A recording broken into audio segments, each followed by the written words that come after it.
Brace yourselves, Detroit. As the sun begins to set, two of Woodward Sports' brightest young stars will be taking the mic for a brand new show. Woodward Nights with Booner and Broder. The dog days in Detroit are over, and the boys are unleashed. Join in on the banter and hop on the bandwagon of the #1 night show on the internet. Tune into the Woodward Sports YouTube channel every weeknight from 8 to 10 p.m. Woodward Nights with Booner and Broder.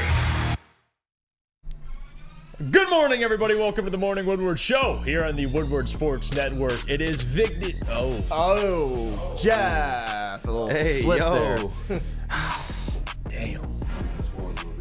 I don't know what you'd call this. It's a sad Monday because of what we had to endure yesterday. What we had to watch yesterday. I know everyone's frustrated, and trust me, we're going to get to as much of it as we can today, and we'll cover the rest of it the rest of the week. But we're going to do something different. We're taking phone calls today. Let's go. At 9:16. I want to talk to the people, all right? I know we've kind of teased it. I think today is the perfect day we speak to you guys. I want you guys to tell me your thoughts on what the hell is going on this month for the Detroit Lions, or at least the last month for the Detroit Lions.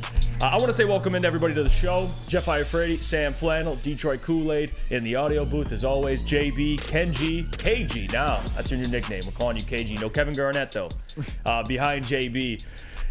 We got a packed house today, man. I can't wait to get into it. Sam Flannel, you're looking good today, my man. You got a nice sweater on. How you feeling? What's going through your head after watching what you had to watch yesterday? Well, I may be looking good, but that's certainly just a facade on the outside because it's been a long time since I've been this upset after a Lions game. And I kind of walked into the studio and maybe I was like icy to those around me. I'm not in the best of moods today. So we might have some fun today on the chat. Maybe it can be a therapy session, or maybe we can kind of yell at each other, whatever it takes to get over a loss like that. But you know what?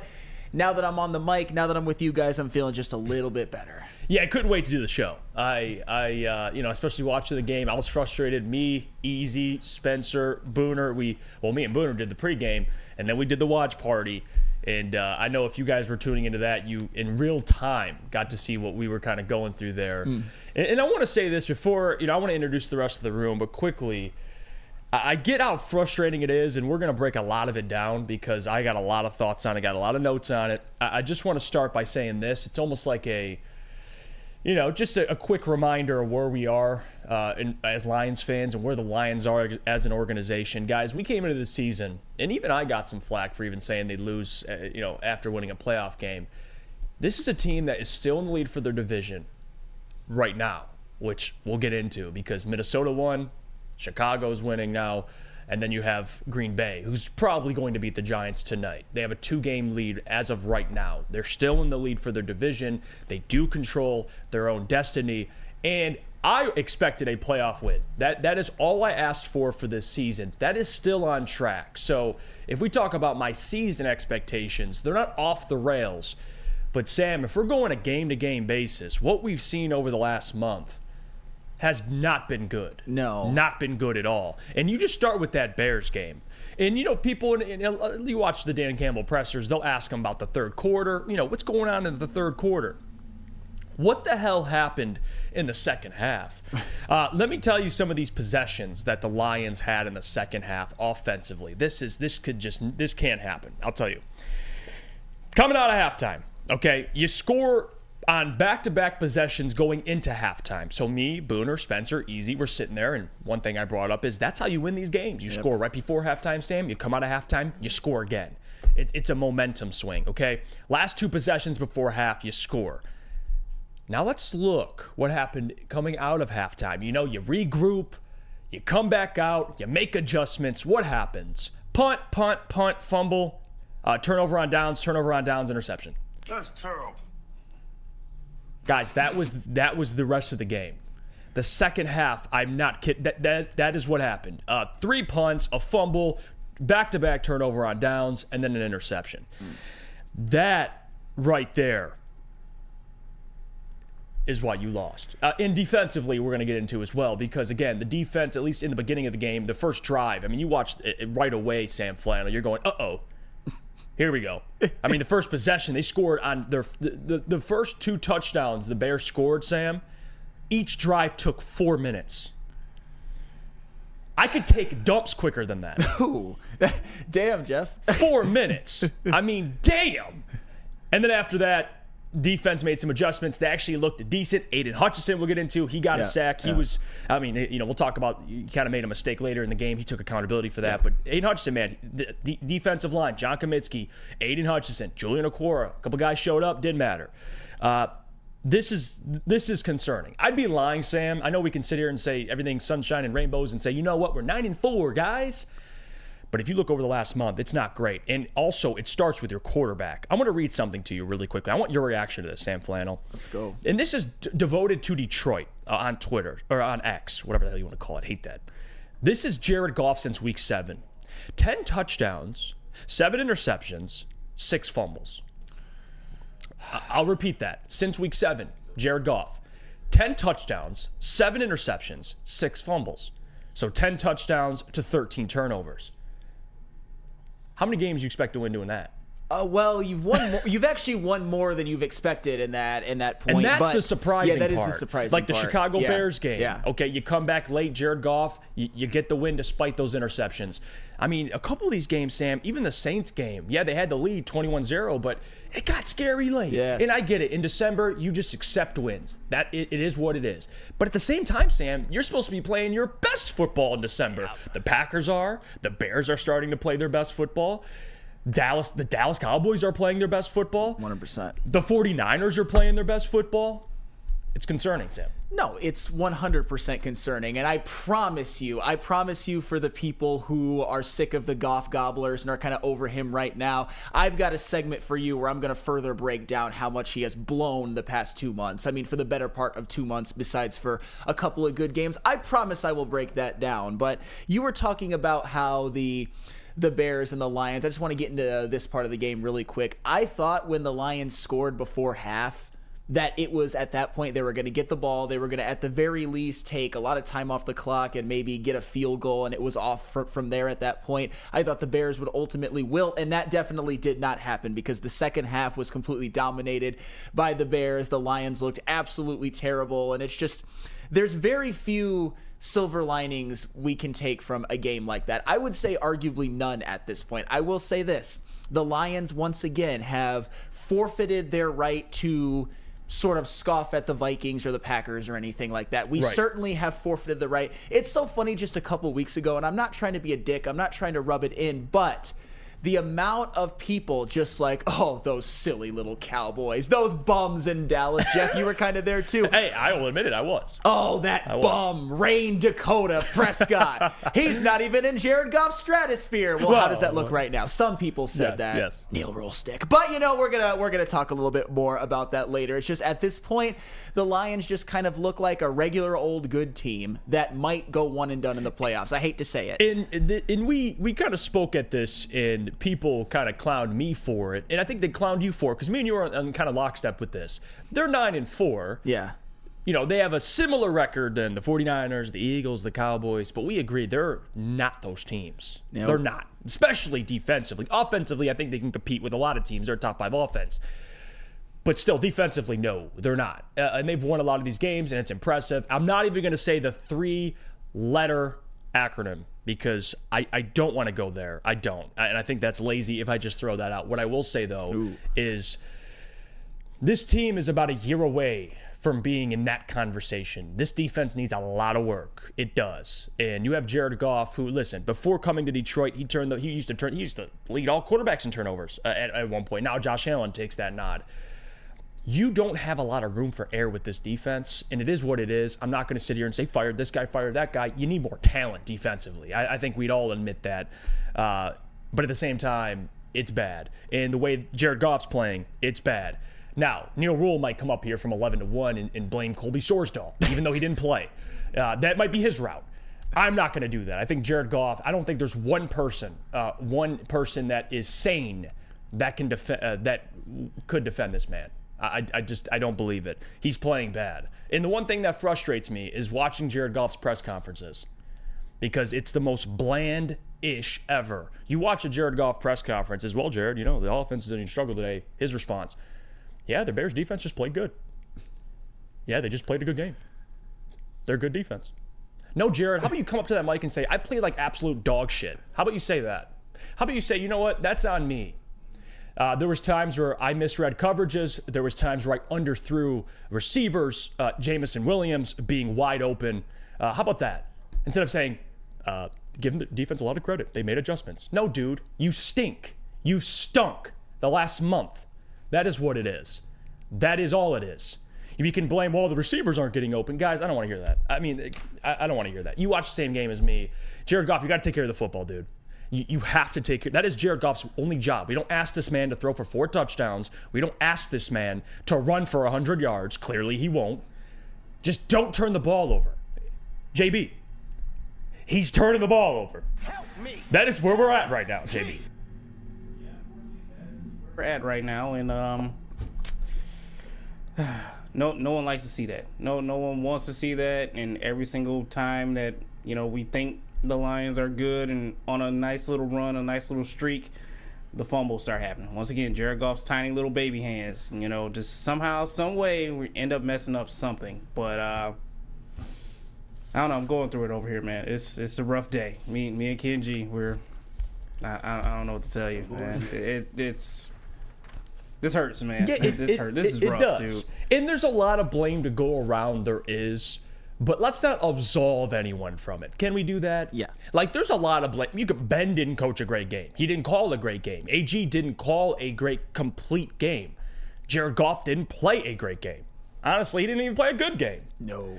There's a lot of things. Amon-Ra St. Brown uncharacteristically had a lot of drops. Like, there's a lot. The offensive line, especially late, of when you put your offense in a bad position because they're down, it's pull your ears back and go get Jared Goff. At one point, the offensive line only had they gave up 1 or 2 sacks. And then late in the game, they gave up back-to-back sacks. So I'm not even going to go there. The offensive line broke down. Guys, for a majority of that game, Jared Goff was pretty clean. Like, if you watch the game, he was fine. A lot of it was coverages. The Bears were saying, you know what, Jared? We're taking away your bread and butter. The Sam Laporta, the Amon-Ra St. Brown, everything short to intermediate, we're stopping it. You're going to have to beat us with a guy like Jamison, who was wide open on a couple of those plays downfield. But guess what? Jared Goff, he just doesn't have the arm. That is something we understand. Consistent arm, right? And that's a problem. Now, we're going to go to break. When we come back, we're going to get into some of our takeaways, and we're going to go through everything. It's not blame one person today. It's dissect everything. And again, I want people to understand, because I know there's going to be 1 or 2 people that are like, you guys are negative. They're 9-4. Enjoy this. Oh, we're enjoying it all right. But we have every right to pick this thing apart. What the hell we had to watch yesterday. We have every right to do that. We're going to do that when we come right back. Before, though, I got to hear about our friends from Lady Jane's. Yes, and to get over my depression, I might get a nice A+ haircut from the A+ stylist over at Lady Jane's. I'm looking at it right now, to paraphrase my old awkward line from a couple months ago. But you can come to Lady Jane's Haircuts for Men for an award-winning haircut experience. Register to win a trip of your dreams, and all expenses paid suite for the 2024 NCAA tourney. That's right, no expense spared for you and 5 of your best buds. Lady Jane's Haircuts for Men open 7 days a week. Walk in anytime. It's wicked awesome. And let me tell you about our friends, new friends over at Jack Labrador. They're born in a cold winter basement in Detroit. 3 buddies wanting more out of rock, paper, or scissors. Dug deep and struck gold with Jack Labrador with 2 new symbols and a 3-point play. Once you go Jack, you'll never go back. 1 deck of cards, 3 new games of nonstop action. It's the perfect no-brainer stocking stuffer for all ages. It's a great drinking game. Trust me, you and your buddies can play it. It's a lot of fun.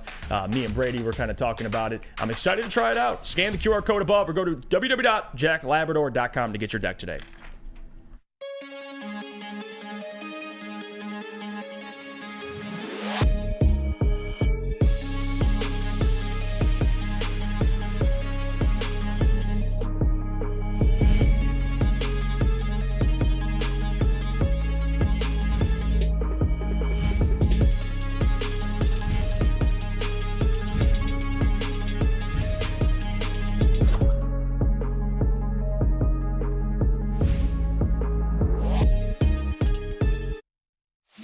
Join Woodward Sports' own Jeff Iafrate, along with special WSN guests for the most anticipated Lions season in decades. Filled with different surprises and expert analysis. You're not going to want to miss out. Go to our Woodward Sports YouTube channel on Sundays and tune in live from 9:30 to 11:30 a.m.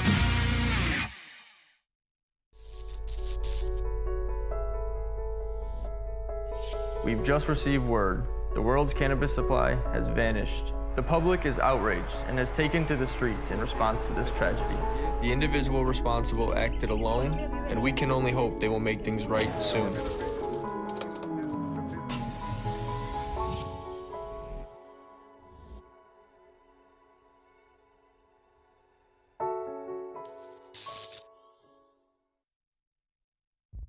Brace yourselves, Detroit.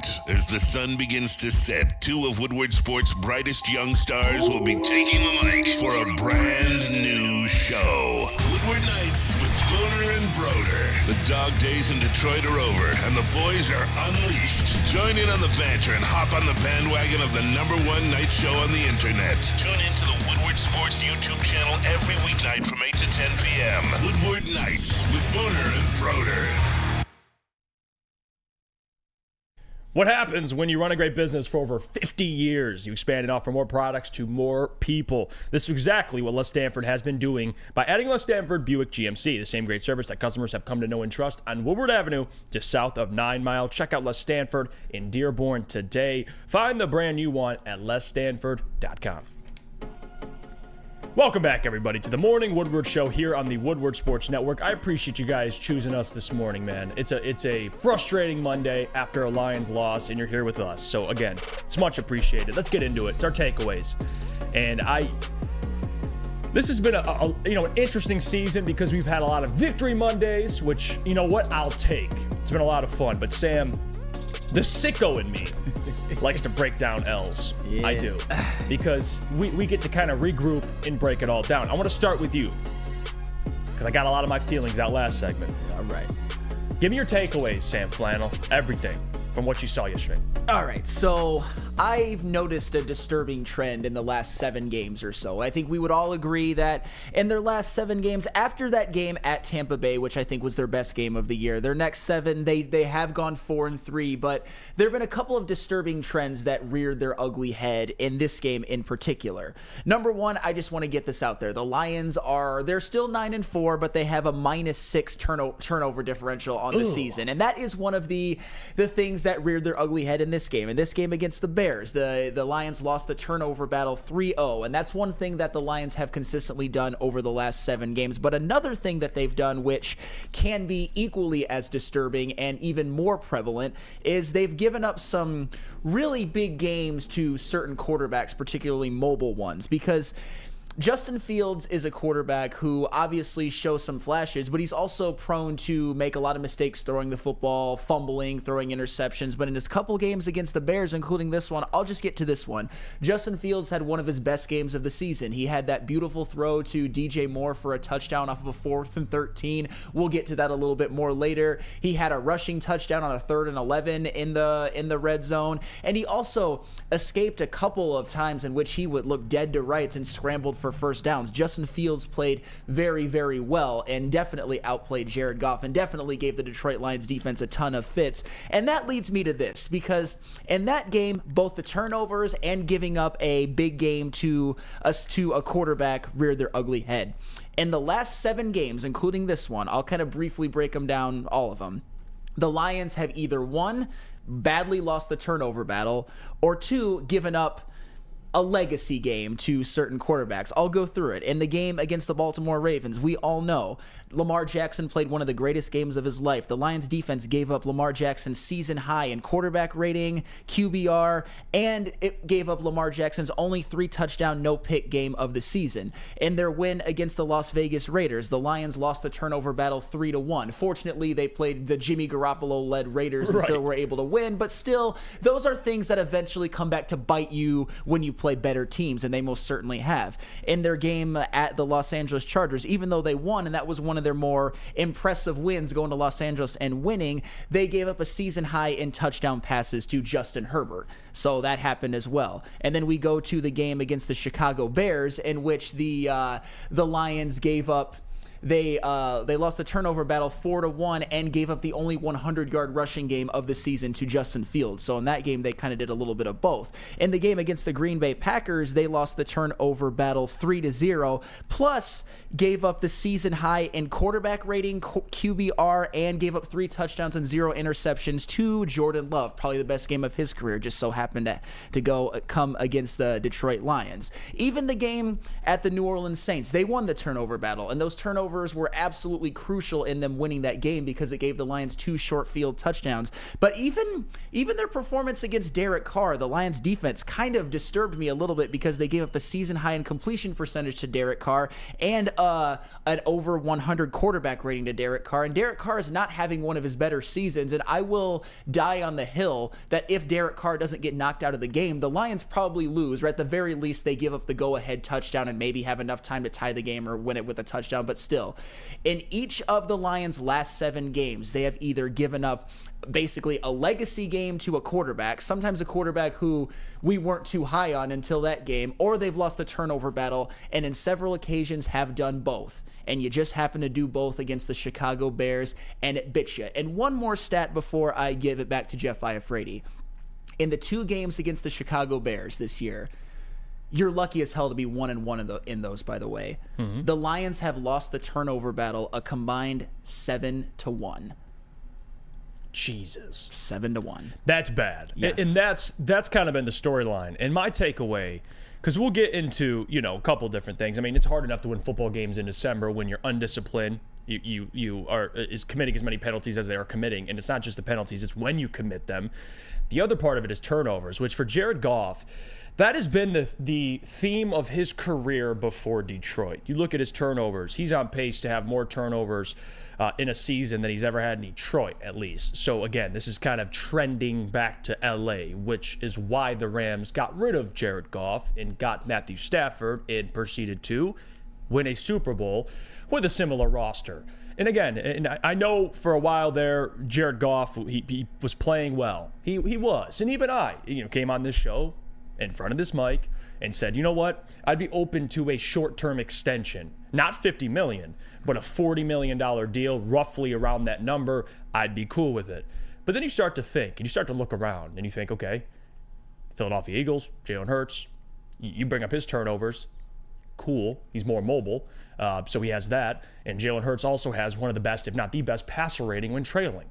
So if you want to go, well, Jalen Hurts has as many turnovers, good luck with that argument. If you want to go Dak Prescott, which is somebody that I've came after a ton, Sam Flannel, I'll admit it. He's playing his best ball. That dude's in the MVP conversation. He's leading, I think. Him or Brock Purdy. And Dak Prescott's been balling. You want to go to Brock Purdy. Okay, say what you want about him. 7th-round pick. He's balling. And, again, you bring up the roster he's on, that's fine. But for Jared Goff, it is concerning. Now, for me, my takeaway is you can't give this man an extension. You can't. You can't. Now, the only way I would see a scenario in which you do give Goff an extension would be Hendon Hooker completely stinks and you have no other option. That would be the only way. If Hendon Hooker is that bad and you don't have another option, yeah, Jared Goff's a guy that, a handful of teams would want on their roster. But is he a guy that could take you over the top? And is he a guy you'd like to sacrifice and pay him $50 million and have to lose other pieces, key pieces on this roster? Is Jared Goff a guy that can elevate a roster? No.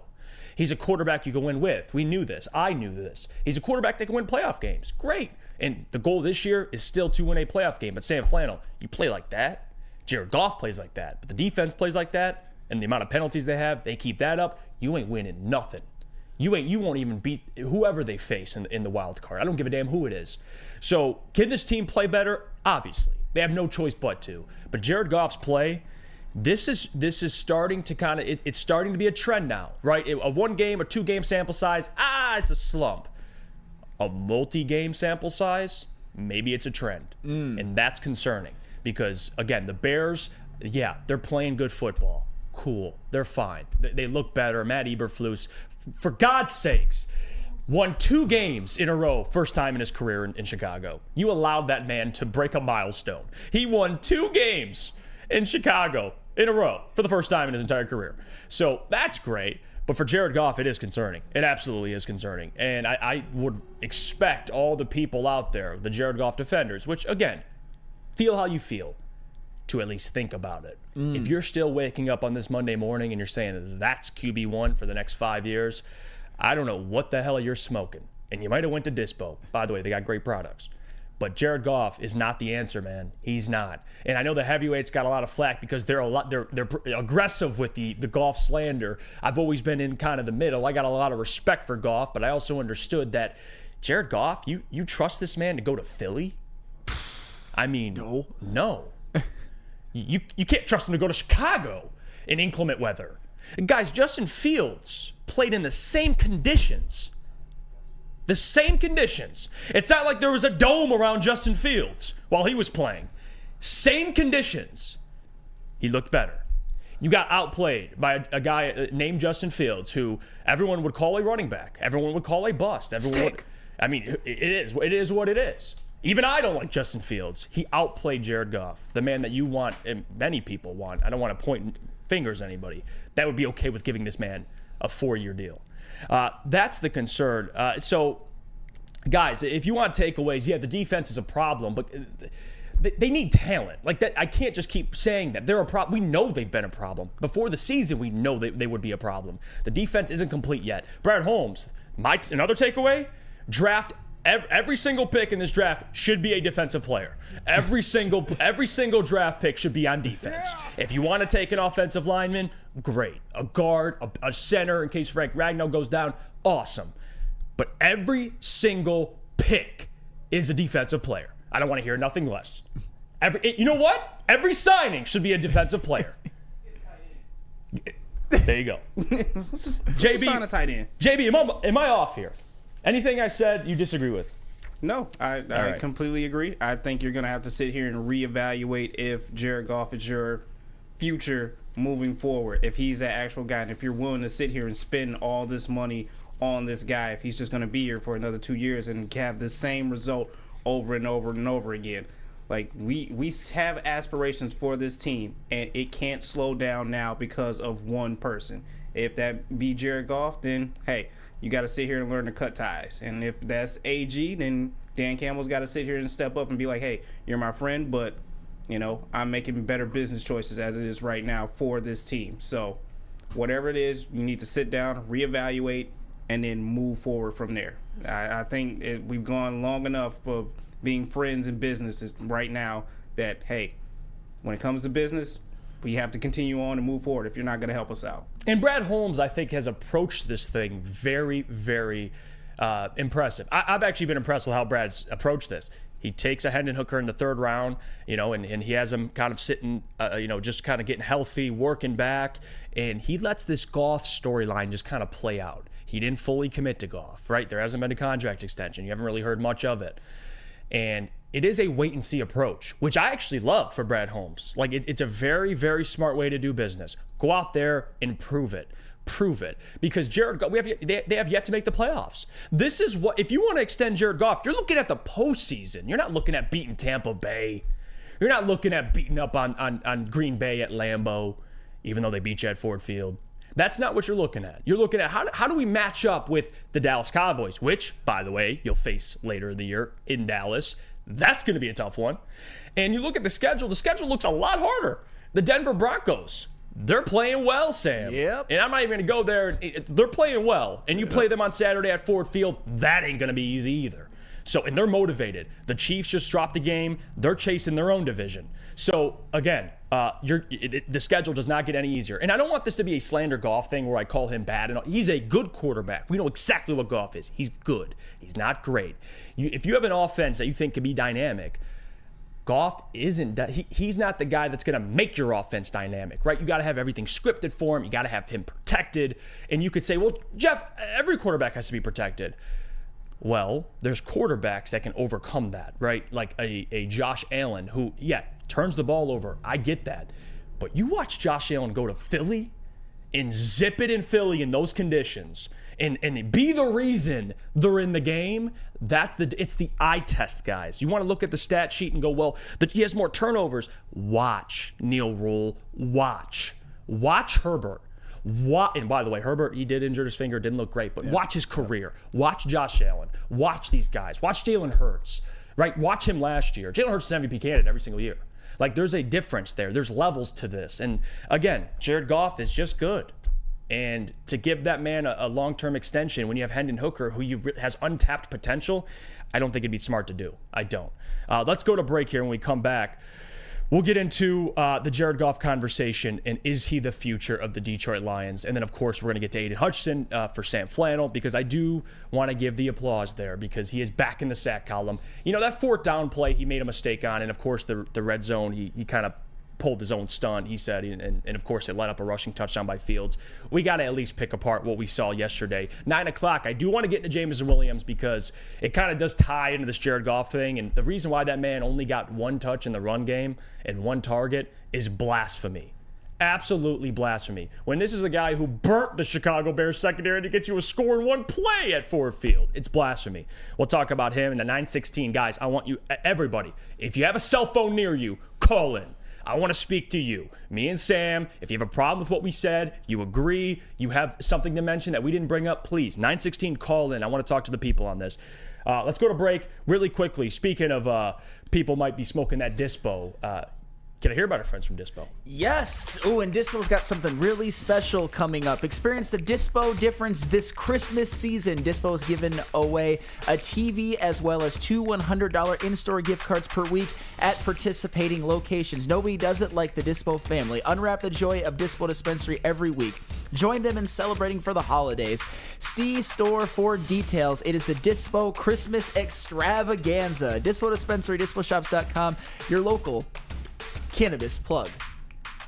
Have you ever wondered where all the finest restaurants get their steaks? It's Fairway Packing Company, providing Michigan restaurants, hotels, and casinos with prime beef for over 60 years. But now you can buy these cuts of meat for yourself at the Steak Shop by Fairway Packing Company. Prime porterhouse, A5 Japanese New York strip steak, dry aged Wagyu beef tomahawk.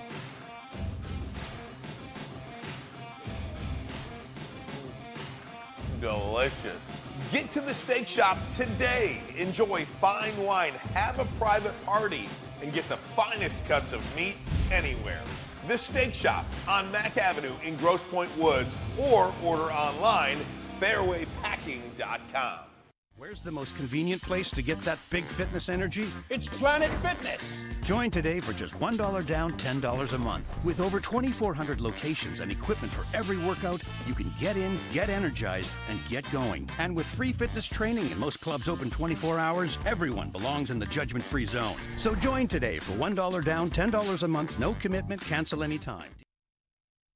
Join Woodward Sports' own Jeff Iafrate, along with special WSN guests for the most anticipated Lions season in decades. Filled with different surprises and expert analysis. You're not going to want to miss out. Go to our Woodward Sports YouTube channel on Sundays and tune in live from 9:30 to 11:30 a.m.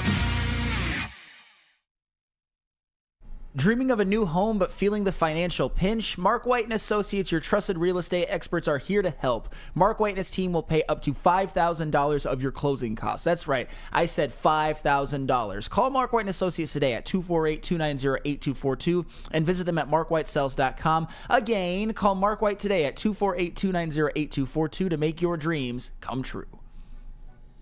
We're back. It's the Morning Woodward Show. Welcome, everybody. Thank you for tuning in. Again, I get it. And for all the people out there, and I don't know, I know a majority of you are kind of in lockstep with us, but if there's somebody out there, there's probably a couple that are like, you guys are whining. You guys should be ass-kissing the Lions today. You're in the wrong show. I suggest just click right out of the YouTube. Go find someone else. Because there is no ass-kissing going on today, man. I'm not doing that. Like, that's ridiculous. If you want, go watch the post-game show. Stick and do that for you. We're breaking down a loss, an ass whooping to the Chicago Bears. That's what we're going to be doing. No ass kissing.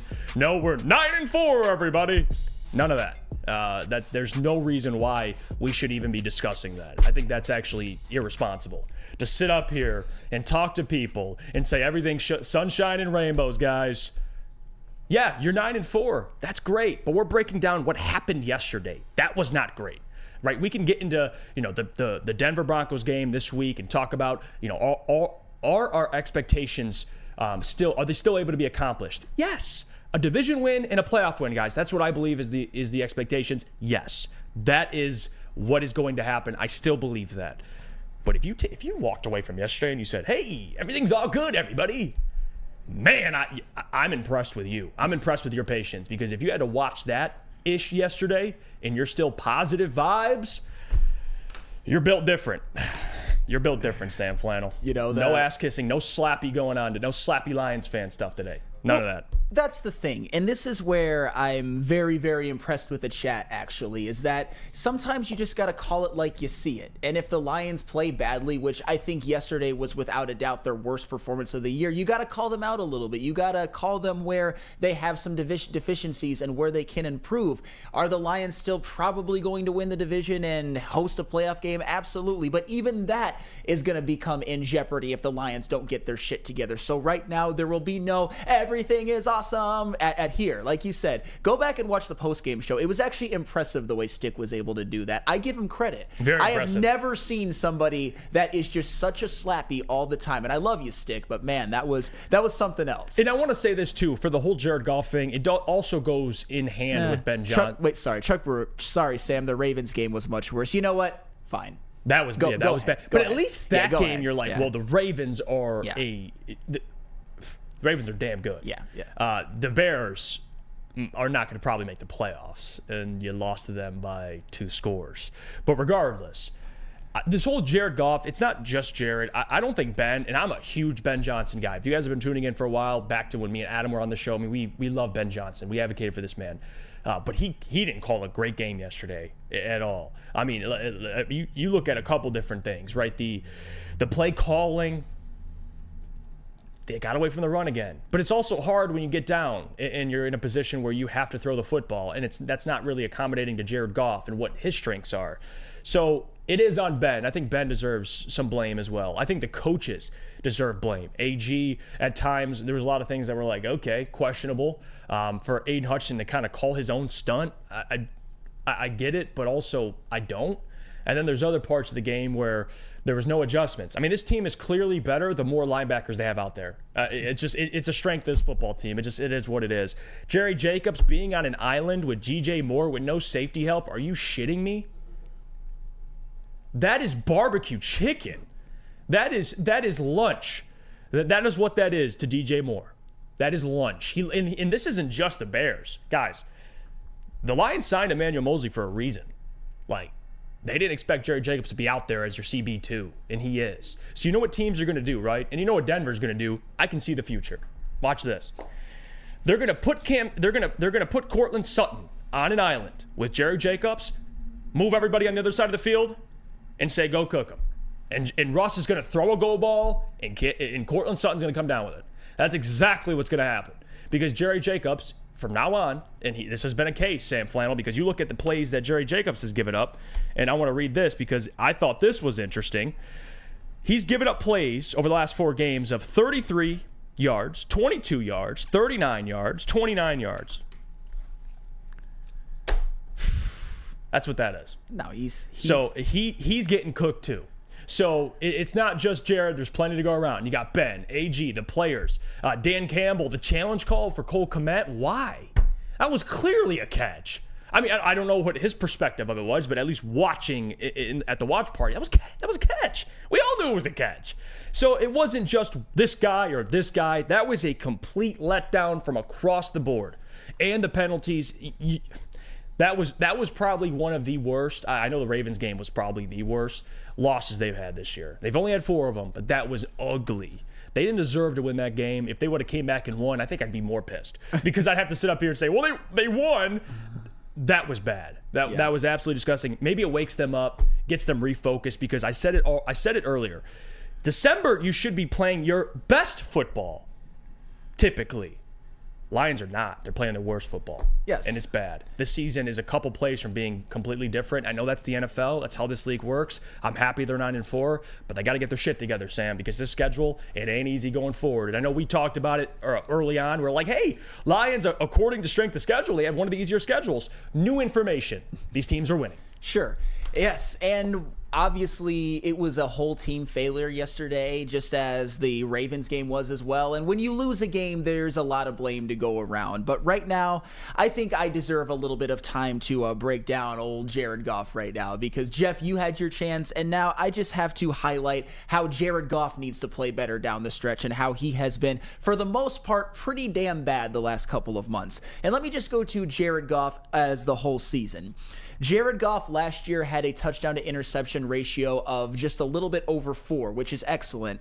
And this year, we weren't necessarily expecting him to duplicate those numbers exactly. If he threw him a couple more picks, whatever, big deal. But this season, his touchdown to interception ratio is slightly above 2. That is a pretty big drop off, and I'm not even counting the fumbles. And we look at just how his last 7 games have turned out. And I kind of did this a little bit after the Packers game, but I kind of want to revisit this for the people who may have missed it and for people who want me to turn the knife just a little bit more.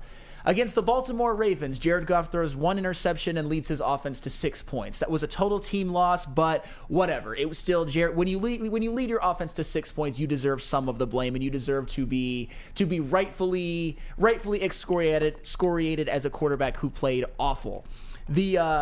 In the game against the Las Vegas Raiders, Jared Goff, for the most part, plays okay, but he also throws a brutal pick 6 to Amon-Ra St. Brown, for which Goff gobblers will blame on Amon-Ra St. Brown, like breaking off his route or whatever. But that was still a bad play. I'm not going to be snarky anymore because most of the people in chat have been smart today, but still, he threw a pick 6 in that game. Against the Los Angeles Chargers, Jared Goff was very, very good in that game, but the way people were talking after that game, particularly Neil Rule, oh my God, Jared Goff was so brilliant. 2018, Patrick Mahomes couldn't have ever played a game that well. 2011, Aaron Rodgers could have never played a game that well. Prime Brady and Manning could have never played a game that well. Yes, Jared Goff was very, very good, but he also got 200 yards on 6.5 yards per carry and 3 touchdowns of run support from David Montgomery and Jahmyr Gibbs. So yes, Jared Goff was very, very good, but everything around him kind of worked out perfectly like it usually does when he plays well. Against the Chicago Bears, Jared Goff throws 3 interceptions, and I get it. At the end of the game, at the end of the fourth quarter, the last couple of drives, he had to bring them back and win that game was fine, but you don't have the right to talk about how he had a good game when you throw 3 interceptions. And again, the gobblers will blame, oh my God, one of them, it was tipped. One of them should have been pass interference, but still, I don't want to hear any of that ish. When you throw 3, I don't want to, I just stop it. In the game against the Green Bay Packers, in which they lost, Jared Goff fumbles the ball 3 times. One of them is returned for a touchdown, for which the Goff gobblers would be like, but his arm was actually going forward. And the other one, oh, he was blindsided. I don't want to hear it. Jared Goff was awful in that game as well when you fumble the ball 3 times. Against the New Orleans Saints, again, he was good and he was clean. But in that game, the defense forced 2 turnovers, which led to 2 touchdown drives, which combined traveled for 43 yards. And in that game, the rushing attack goes for 142 yards and 2 touchdowns on 4.7 yards per carry. So again, Jared Goff was very, very good and he played clean, but that's kind of what has to happen for Jared Goff to be good, and not to mention against the Chicago Bears, he was absolutely morbid. 20 of 35, 161 yards, 1 touchdown, 2 picks, was throwing ducks, was every time there was a little bit of pressure, especially at the end, there was no chance. And that fumble, which you could argue was maybe Graham Glasgow's fault, but the way the Goff gobblers were defending it, you would have thought that Graham Glasgow snapped the ball like 10 yards over his head or something like that. No quarterback in the history of mankind could have handled that snap. So I'm about done with this guy at this point. Jared Goff blows. Well, damn. Well, yeah, hey, that's the side of the spectrum a lot of people are at right now. Yes. It's completely understood. I mean, for Jared, it seems like if things aren't going well scripted, right? If Ben's not calling his best game, and the offensive line isn't having their best game, and Amon-Ra St. Brown isn't constantly open by 5 yards, then things don't go well. Well, I do want to ask you guys, please, Should we take phone calls right now? I might just pivot. We're going to go to break. I want to talk to the people. Move this thing up 30 minutes. I know people are clamoring to get to the phone lines and talk to us. I know people are waiting on hold. Let's just get right to the phone lines, man. Screw all their other topics. We'll save those later. Let's talk to the people. I want you guys to get your frustrations out. We'll hear them out. If you want to call us out, feel free. Let's do it. I want all the smoke on this Monday. It's a tough one to digest, but we're going to do it. We still have another hour and 20 minutes. Let's do it. Before we do that, though, we got to hear about an elite defense that does not let their team down in Guardian Alarm. Yes, an elite defense called Guardian Alarm. And let Guardian Alarm offer you customized solutions from real experts. Our professional technicians take the time to recommend security and automation solutions specific to your needs. 24/7 professional monitoring. Call us anytime, day or night, and know that a Guardian team member will stay on the phone as long as needed. Technology backed by people. Your safety and security deserves technology that's been proven to work and people have been proven to care. Call 1-800-STAY-OUT. That's 1-800-STAY-OUT. Guardian Alarm, your local security experts. Stay out, Fields. What?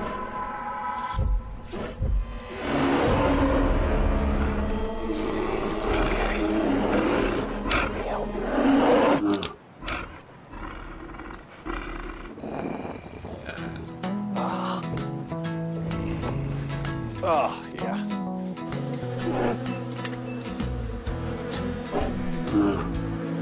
Nothing. G-G-G-G-A.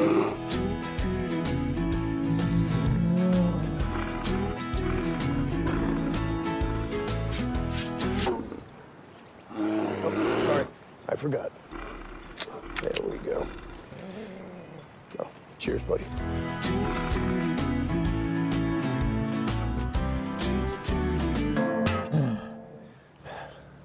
I think we need to get you a pick.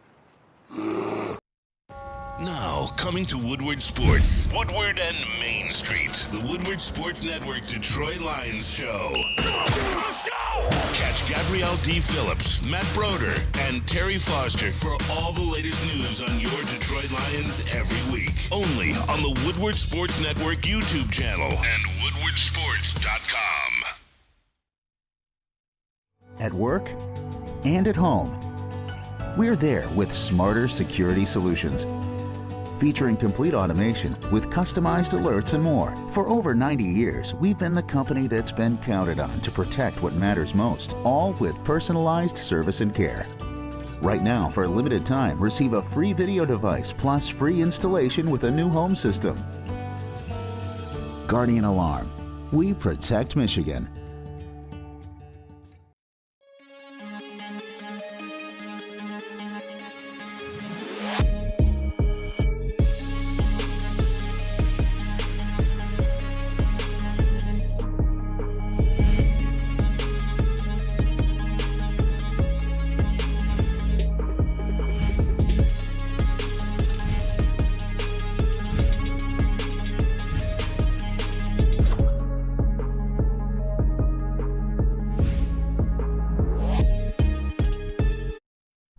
For over 60 years, Fairway Packing Co. has provided Michigan's finest restaurants, hotels, and casinos with brine beef, Wagyu beef, and dry-aged beef. Experience the Fairway difference for yourself today. Visit the steak shop in Grosse Pointe Woods for grab-and-go steaks. Order online at fairwaypacking.com. Dag says, bring back Quintricia. Patty would at least get us a top 5 pick. Well, that's aggressive. That's aggressive. I heard people saying fire this, fire everybody, fire Dan. And guys, okay, that's a little aggressive. We're not doing that this morning. But you know what we are doing? We're taking phone calls because I want to speak to the people. I want to hear your guys' thoughts. And seriously, it's time to vent. Kool-Aid, who do we got on the line? Hey, look, man, we got a jam-packed phone line. So first up, we got Walker from Saginaw. Walker from Saginaw. What's on your mind, my man? What up, though, fellas? Good morning. Good morning. All right, so I just got 3 points I just want to highlight. I'm going to try to get through them quick because I know a lot of people want to kind of voice their frustration. But the first point is, to the dead weight of the Detroit Lions, the Jerry Jacobs of the world, the Aquara twins, the Vitais on the offensive line, just anybody that's on this team that's just taking money from the Lions that doesn't want to contribute a bitch-ass thing, fuck you. And I think that Brad Holmes, I'm serious. I think Brad and Dan need to take a long, hard look in the mirror, first and foremost, And I think they got some big decisions that they're gonna need to make this off season. Yep. Which is gonna transition to my next point. The coordinators. Ben Johnson is becoming way too damn predictable out there. It's like as we see the Lions play over these last few weeks, you can just tell that teams are starting to figure out Ben's philosophy, what his mindset is, the type of plays that he wants to run on first and second down, what type of plays they're going to run on third down just to go for it on fourth down and still not get the fucking first down. At this point, if Ben Johnson wants to get a head coaching opportunity somewhere else, let him. I know it's going to crush a lot of Lions fans' heart to hear that, but it's all for the growth of this organization. Because let's really be honest. If Ben Johnson walks out right now, right, what offensive coordinator can you really bring in to bring the best out of a shitty-ass Jared Goff? I mean, let's be real. Yeah, what offensive coordinator, what offensive coordinator can we bring in right now? If Ben Johnson was to walk out your door, what offensive coordinator are you going to bring in to bring the best out of Jared Goff? It'd have to be Jesus. Yeah, maybe Jesus. Exactly. As far as Aaron Glenn, man, look, I know that's Dan's boy and all, and one can argue, like, hey, we've been out, two of our primary defensive starters all year. We're now down 3 with the Lee McNeil out. So I'll give him that. But what I don't like about Aaron Glenn, there's a lack of urgency. There's a lot of arrogance in terms of making the necessary adjustments that you need to make, while you constantly keep getting killed by mobile quarterbacks all year, even going back to last season. Your mobile quarterbacks has been your kryptonite. Mm-hmm. And I know it doesn't help to have a shitty-ass cornerback like Jerry Jacobs on the outside when you need to dial up a blitz, but I mean, damn, man. You want to talk all this? You want to talk about all of this talk about giving young guys on the defensive line an opportunity to show what they can do? Why not take a shot at some of these young defensive backs, these young corners that we brought into this organization? Give them a damn shot. I mean, anything has to be better. Do y'all realize that? And again, let's just talk. Let's just talk since week 7. Do y'all realize that Jerry Jacobs has been the main culprit in the secondary that's been giving up a lot of the big plays? Yep. Even Justin Fields in his fucking press conference yesterday literally admitted, hey, we wasn't even trying to run the damn fourth down play. We were just trying to see if we can get him offside. And I'm not going to kill Aiden because I know that Aiden is just simply he's just trying to stop the bleeding as best as he possibly can. And he's trying. I mean, it's literally him. And of course, with the lean being out, it doesn't make it any easier for him. The only thing I can say about Aiden, man, is that look, I know it's hard, bro, but it's just one of those things where it has to be you to step up and try to galvanize it and try to get the pass rush going, because nobody else on this defensive line is capable of fucking doing it. That's just the reality. And until Brad Holmes has more of a sense of urgency to bring in more help on this defensive line, it's going to be the same status quo. Mm-hmm. And with that being said, I'm going to transition to my last point, with the biggest elephant in the room being Jared Goff. Guys, I was really going to try to hold off until the season was over to just try to give Jared Goff just a fair chance to, play himself, into earning the right into being the franchise guy in Detroit. He's not it. Right. And I think that it's time for us as a community of the Lions fans, organization, whatever. I think it's just time for us to just come to terms with that. Jared Goff is not the fucking guy for Detroit. LA didn't send Jared Goff along with 3 first-round picks just because they wanted to look out for the Lions because they're so fucking nice. No, it's the reason why Sean McVay didn't want to deal with his ass no more. And these past few weeks, our QB1 has accounted for at least a dozen turnovers. Yep. Between interceptions and fumbles against teams that you can argue that we should have beaten. We should only have we should only have 2 losses for the season right now. Realistically. Yeah. We should be in the same boat as the same talk as the San Fran. Now the Cowboys, and I'm so pissed that I even got to fucking admit that, because I hate the fucking Cowboys. But I have to admit, I don't see us having our way with the Cowboys right now. It's sad that at this point in the season we got 9 wins, and I gotta beg and plead and ask for this team to win at least 2, just to secure a playoff spot. Just give me at least 2. I don't even give a damn if you don't win out no more. Just give me at least 2 more wins to make the playoffs. I don't even know if they can do that. I really don't know. Not with this shitty ass quarterback.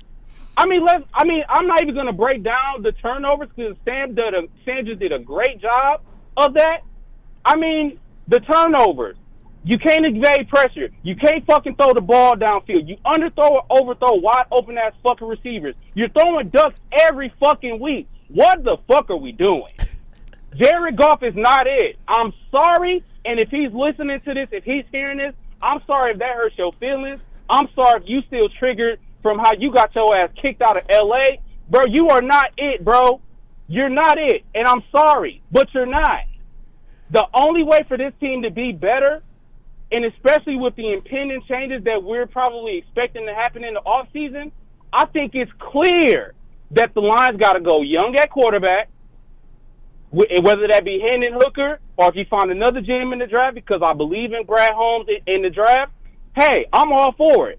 Mm-hmm. Build out the rest of this team, because guess what? The reality is, with the way that this team is playing and looking right now, it's no way in hell that you're going to pay Jared Goff a bitch-ass $50 million a year and then still be able to pay Penei Sewell, right, Amon-Ra, Sam Laporta, J-Mo if he continues to elevate his play, Aiden Hutchinson when it's time to pay him. Like, come on, man. We got to stop this shit. And for all you Jared Goff supporters, fuck off. Because no, I'm not accepting just 9-4. Oh, and we got to be happy with it. We got to live with it. Now, guess what? Yeah, we're 9-4 right now, but the reality is that the way that this shit is going, we can very well finish this season at 9-8. And if we do that, all hell gonna break loose. Oh my God. I'm sorry. Yeah. If we finish this fucking season 9-8 after the start that we had, I'm sorry. Heads need to motherfucking roll. Aaron Glenn needs to fucking go. Ben Johnson needs to go. I'm sorry to say. We need to retool this offensive line. We just need a new cornerback. Yeah. Our saving grace right now that we can count on is that we can hope and pray that C.J. Gardner-Johnson comes back and James Houston comes back. Because that's the only way that I see the Lions getting back to status quo and playing at an elite level. And Walker, by the way, I mean, you're preaching facts right now. I know the chat's loving it. But even with the addition of a C.D. Deuce and a James Houston, there's a reason I think that Brad didn't go out and get a Chase Young, because maybe he feels like, hey, I don't know if one player can make the difference. Are we sure James Houston and C.D. can change this defense? But hey, Jeff, can I just touch on that real quick, man? Yeah, because go ahead. This is because I love Brad Holmes. I just want to make this known. I love Brad Holmes. I appreciate what the hell Brad Holmes has been doing for this organization. We have never had a GM on the level of Brad Holmes ever in our franchise history. But I'm thinking about a guy like Broderick Martin, right? Right. That you took in the 3rd round. I look at Montez Sweat, who, by the way, you know, one can argue that ever since Montez Sweat joined the Bears, you know, the Bears' pass rush has been kind of elevated to another level. No question. He was kind of a reason why that Jared Goff was uncomfortable in the pocket yesterday. You know, when I just think about what Chicago gave up for him, you know, okay. You didn't want to pay Montez Sweat $25 million a year? Okay. The 49ers got Chase Young for a 3rd rounder. Right. Okay. You mean to tell me we couldn't give up that fucking 3rd rounder of getting a project player? You mean to tell me if we just gonna be getting project players with the 3rd round, you mean to tell me we can't sacrifice 1 or 2 of those for an elite player that can obviously give Aiden some more fucking help on the pass rush? I mean, that's what when I talk about sense of urgency, that's what I'm talking about, man. Like, come on. Yeah. I love what he's doing in the draft.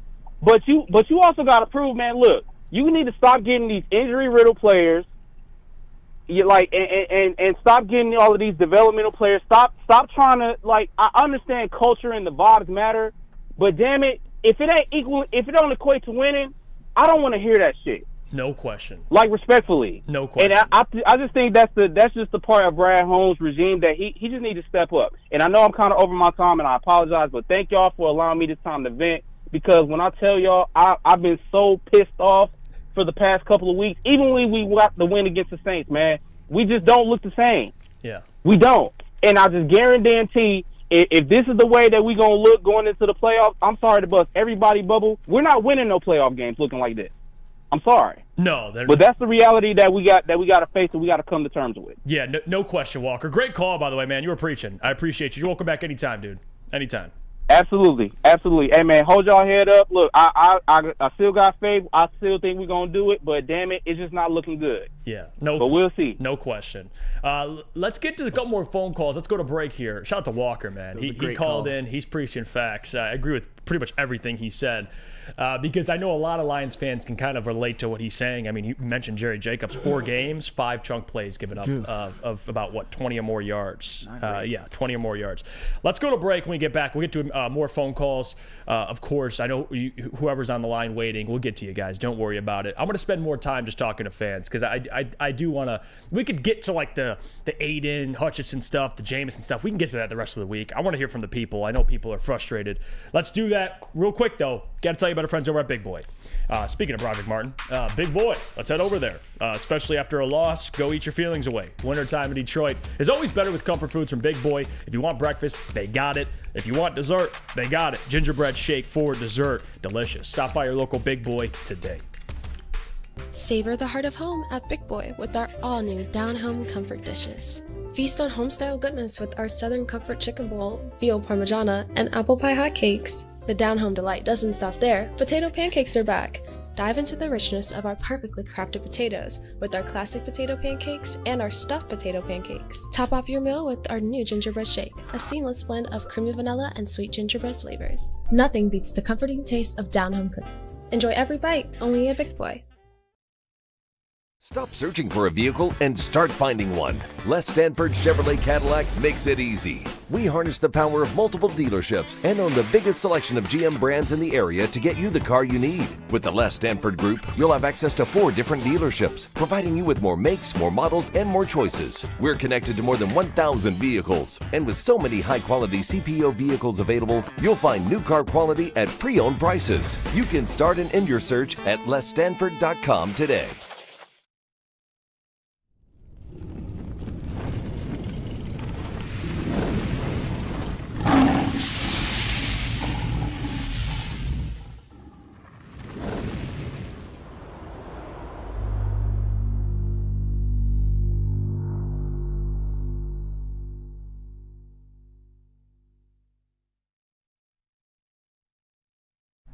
Let's talk about Outdoor Equipment Company, official equipment provider of Woodward Sports. Michigan-grown, family-owned bad boy mowers, tractors, steel handhelds, and even weed whippers. Liberty trailers, generators, snow X-plows, and salters. Outdoor Equipment Co. has it all. Buy it, rent it at 0% financing, delivery to your doorstep. Just visit their website at outdoorequipco.com.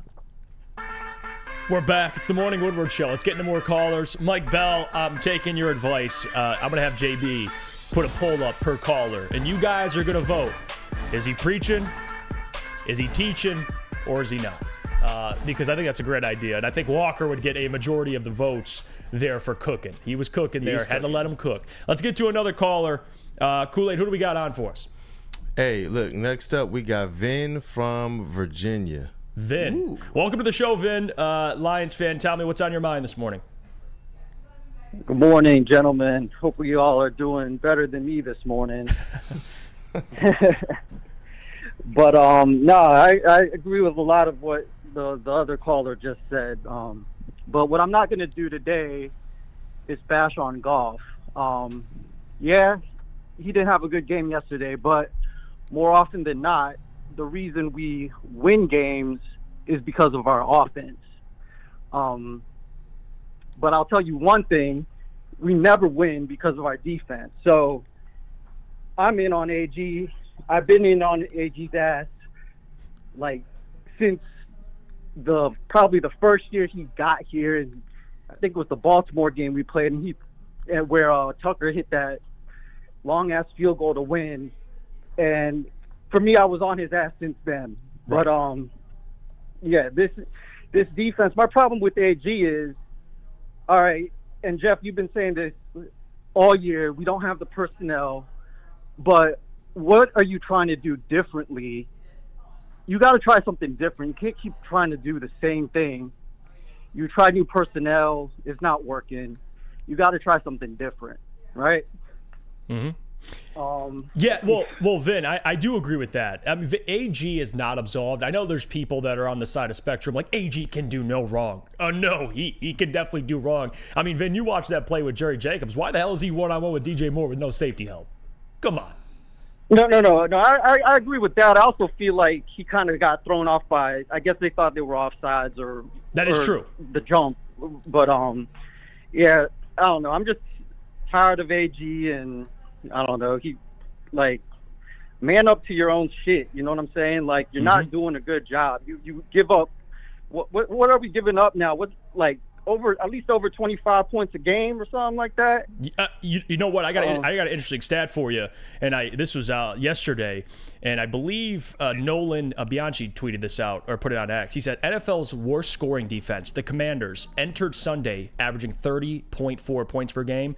The Lions' scoring defense last 5 games, 30.4 points per game. So it ain't great. I'll just leave. Just want to say one more thing. I just want to know, is there any other Lions fans out there that are just kind of pissed off that our forever rebuild has been outshined by the Green Bay Packers 9-game rebuild? Like, they're there already. We see it. The offense has caught up to their defense. They don't even have Jair Alexander. Like, we've been trying to rebuild this thing. And, yeah, I'm happy for Brad Holmes and everything he's done. But doesn't it just kind of piss you off that they are there? Like, we don't want to see the Pack. I was going to say we don't want to see the Vikings, but Justin Jefferson seems to be hurt. Dobbs doesn't look that good. They got Mullen in now. So we might be all right with the Vikings, but the Packers, we do not want to see them in the playoffs. Not the way our defense looks. Hopefully Houston and GJ can do something.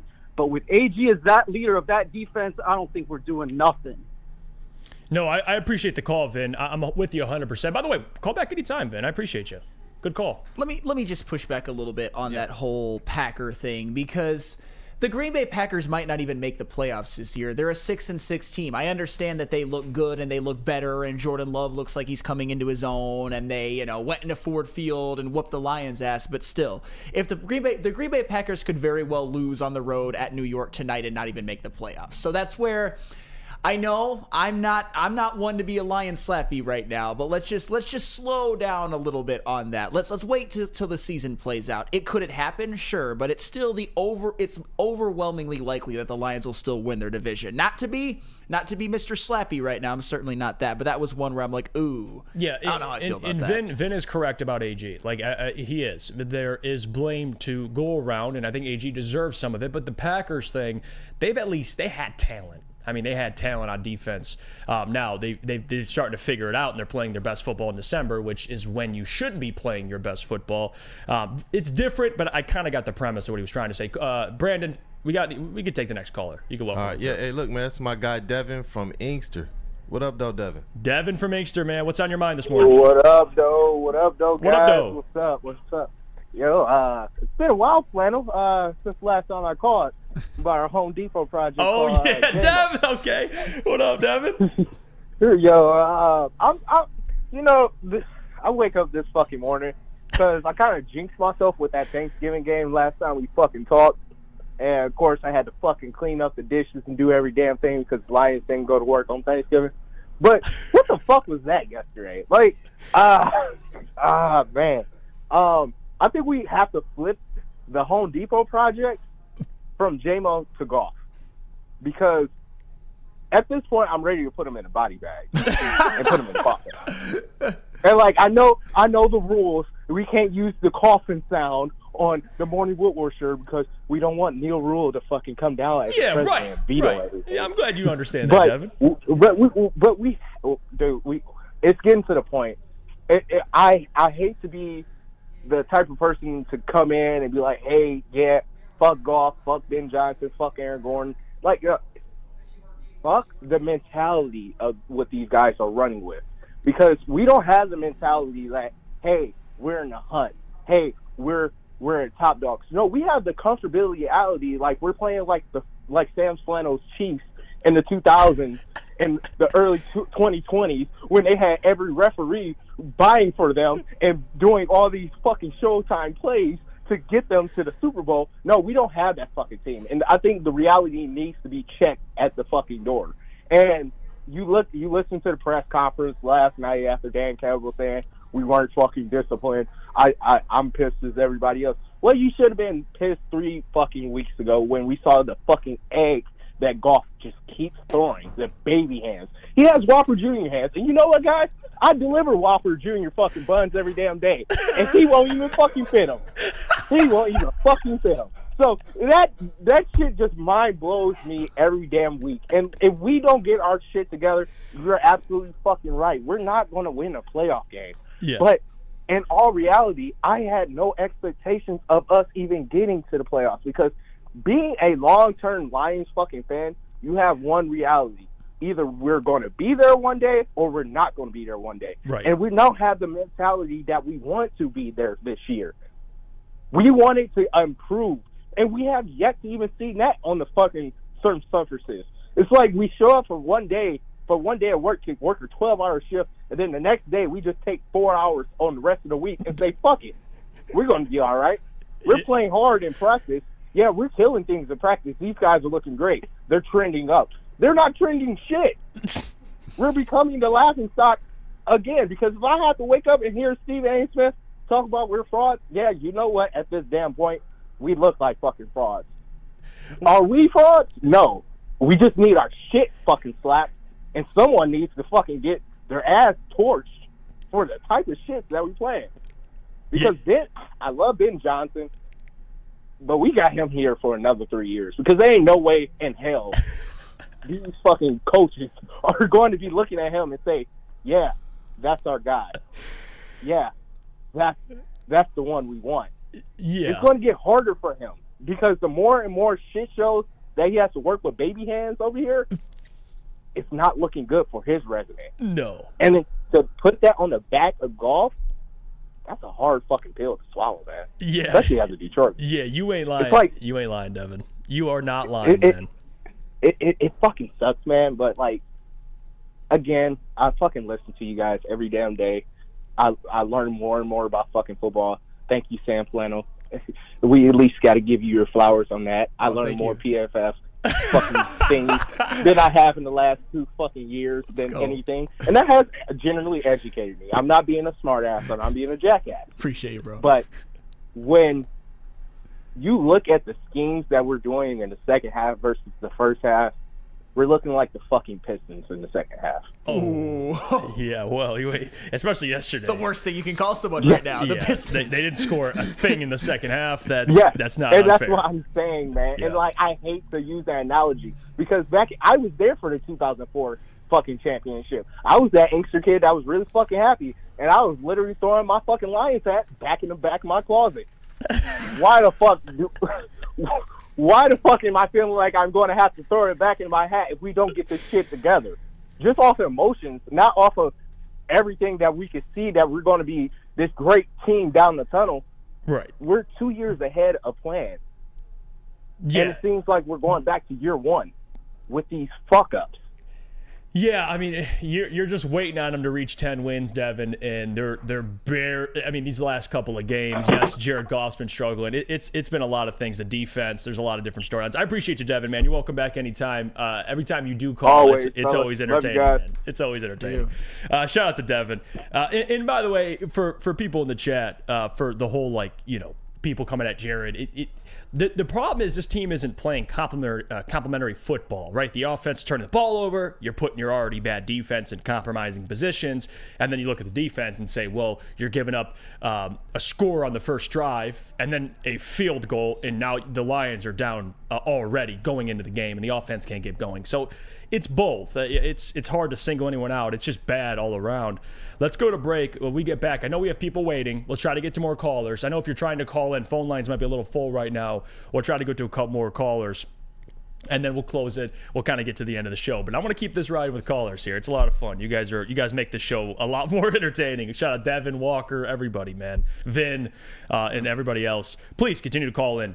Before we come back, though, we do got to hear about our friends from Swiss Insurance. Swiss Insurance, of course. Do you have football on the brain? Of course you do. Fall ushers in college and professional football, and this year has been awesome. Fall is also a perfect time to shop your home and auto insurance. Shop it like a pro with Swiss Insurance. They cover Woodward Sports Network, and they should be covering you too. Ask for Mark at Swiss Insurance today at swissins.com or call 248-800-4177. Again, that is 248-800-4177. Swiss Insurance. Where's the most convenient place to get that big fitness energy? It's Planet Fitness. Join today for just $1 down, $10 a month. With over 2,400 locations and equipment for every workout, you can get in, get energized, and get going. And with free fitness training and most clubs open 24 hours, everyone belongs in the judgment-free zone. So join today for $1 down, $10 a month, no commitment, cancel anytime. Woodward Sports' own Tom Mazaway and Sam Stick Day will be hosting our Lions postgame show after every Lions game all season long. Tune into the Woodward Sports YouTube channel for his hot-off-the-press takes, game analysis, and Kool-Aid sipping celebrations.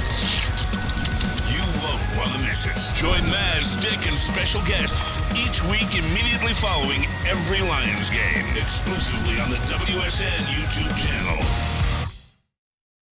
Gabby is a college student struggling to study for her big exam. Then she discovered Syntron, a healthy way for her to stay awake and focus. Jennifer frequently has chaotic days like this until she gets online, orders some Syntron, and finds her groove. April visited her local grocery store, purchased a case of Syntron, and entered to win the Syntron 100K Vegas giveaway. Pick up your case of Syntron today at any Meijer location or visit drinksyntron.com/Vegas and enter for the 100K Vegas giveaway.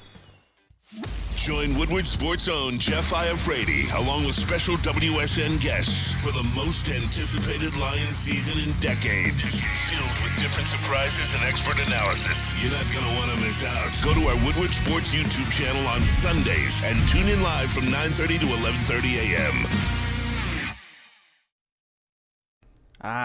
Okay. All right, it's football season. You know Glorious Canvas has dropped their brand new ice water bubble hash infused pre-roll called Honolulu Blue. It smells so good. It's like the whiff of the first playoff win in 31 years. And nowadays it might be a little rough and looking a little rough now, but it's a gassy, aggressive strain named in honor of our Detroit football team. And if you haven't had one of these ice water pre-rolls, you are certainly missing out. It is so smooth. You can find them at a Dispo dispensary near you for 25% off. Check them out online today at gloriouscanna.com.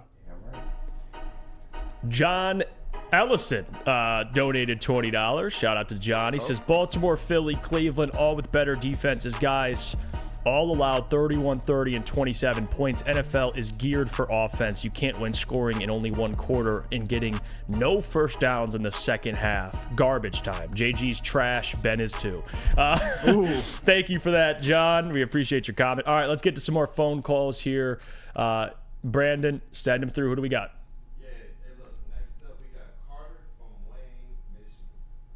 All right, Carter from Wayne, Michigan. Welcome to the show, Carter.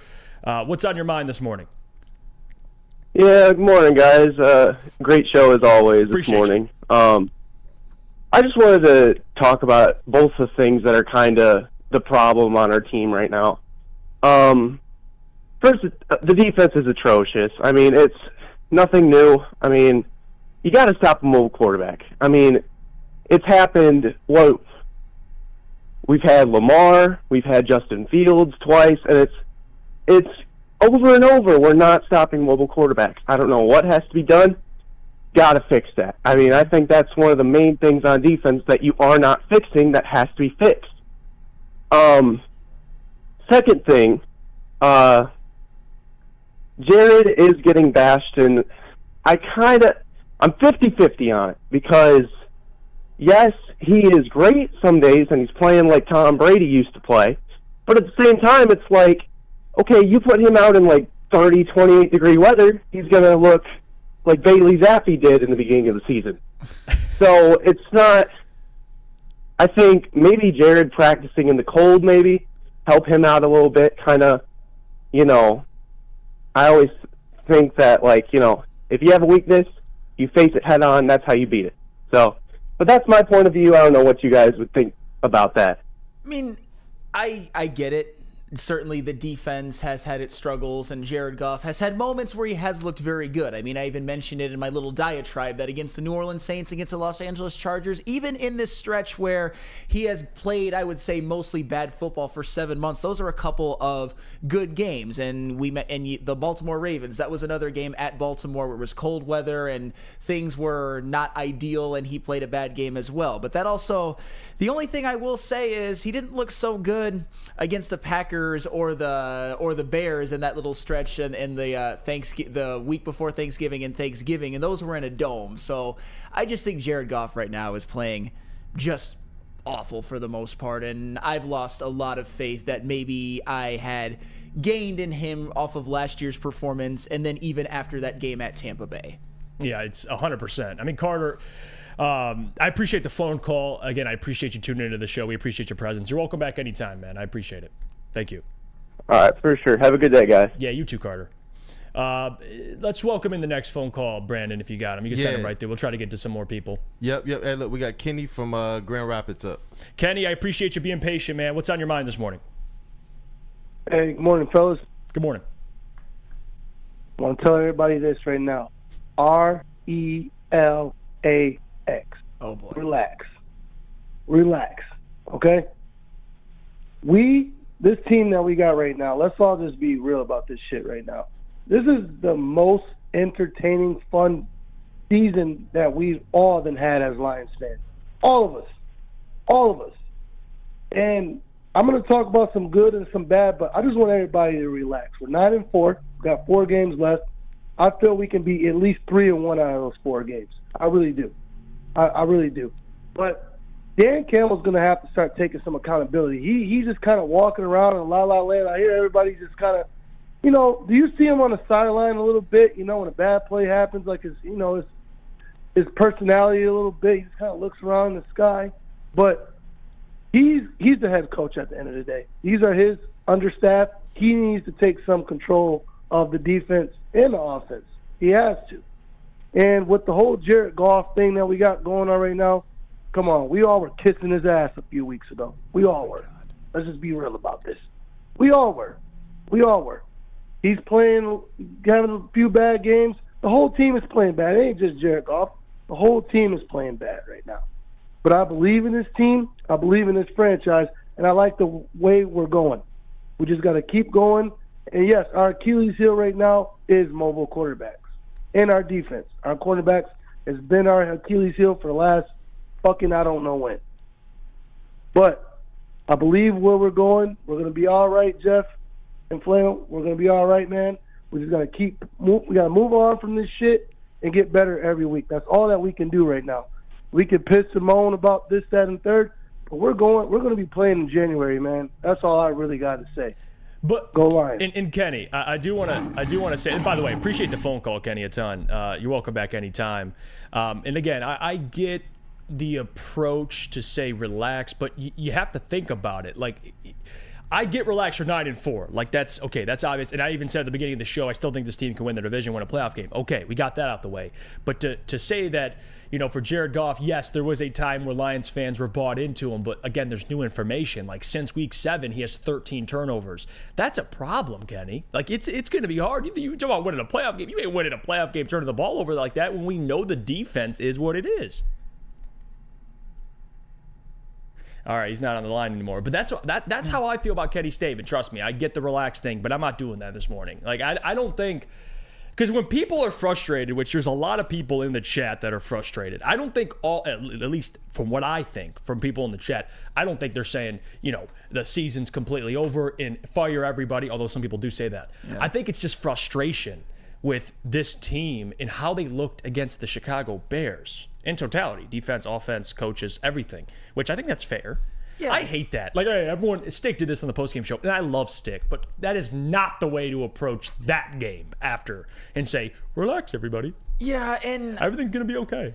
And there was a little bit more, and thank you for the call, by the way. There was a little bit too much gatekeeping as well, because we once said positive things about Jared Goff. Now we have to think that everything is awesome moving forward. I mean, the man, you mentioned his turnover problems. You even look at the last 4 games. And the Saints game, we can chalk that up to that was a good game. But the other 3, he has 8 turnovers combined.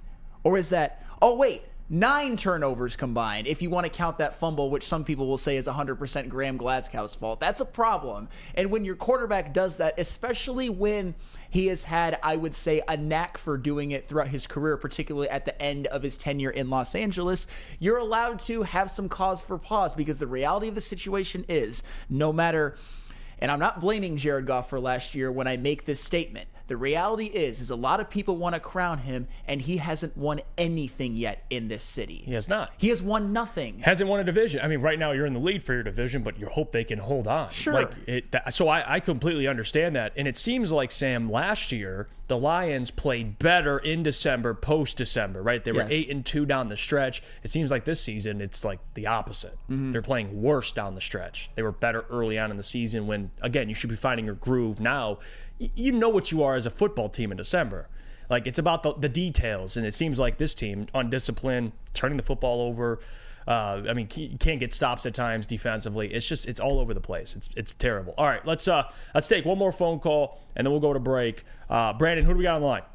Hey, look, I got to get our guy Freddie from Rochester Hills on. Freddie from Rochester Hills. Appreciate you being patient. What's on your mind? He was at the post-game show as well. Oh, yeah, he was. Okay. I saw. Freddie, what's up, my man? Hey, what up, though? Oh, man. So, wow. Yeah, I was in the Hamlin Pub. Shout out to the Woodward Sports Network for having me on yesterday. I also made CBS Detroit, and they newsed me. The news newsed me yesterday because I opened the quote with, like, we're still hanging a banner for the North. We're still winning a playoff game. But then they clip it to make me look like an SOLer. I am not an SOLer. I just want everybody to know that. It's okay. Hey, at least you clarified that. There you go. Exactly. No, but, dude, yesterday was it's just one of those Sundays in Detroit. And I made the joke about how I feel nothing on Sundays because I've been used to that for so long. And I used the term shell shock yesterday, and that might be a reach, but, like, there is true PTSD of being a Lions fan. And when you watch them do these things that you want it to not be a narrative anymore, and all you want them to do is prove you wrong, prove people wrong.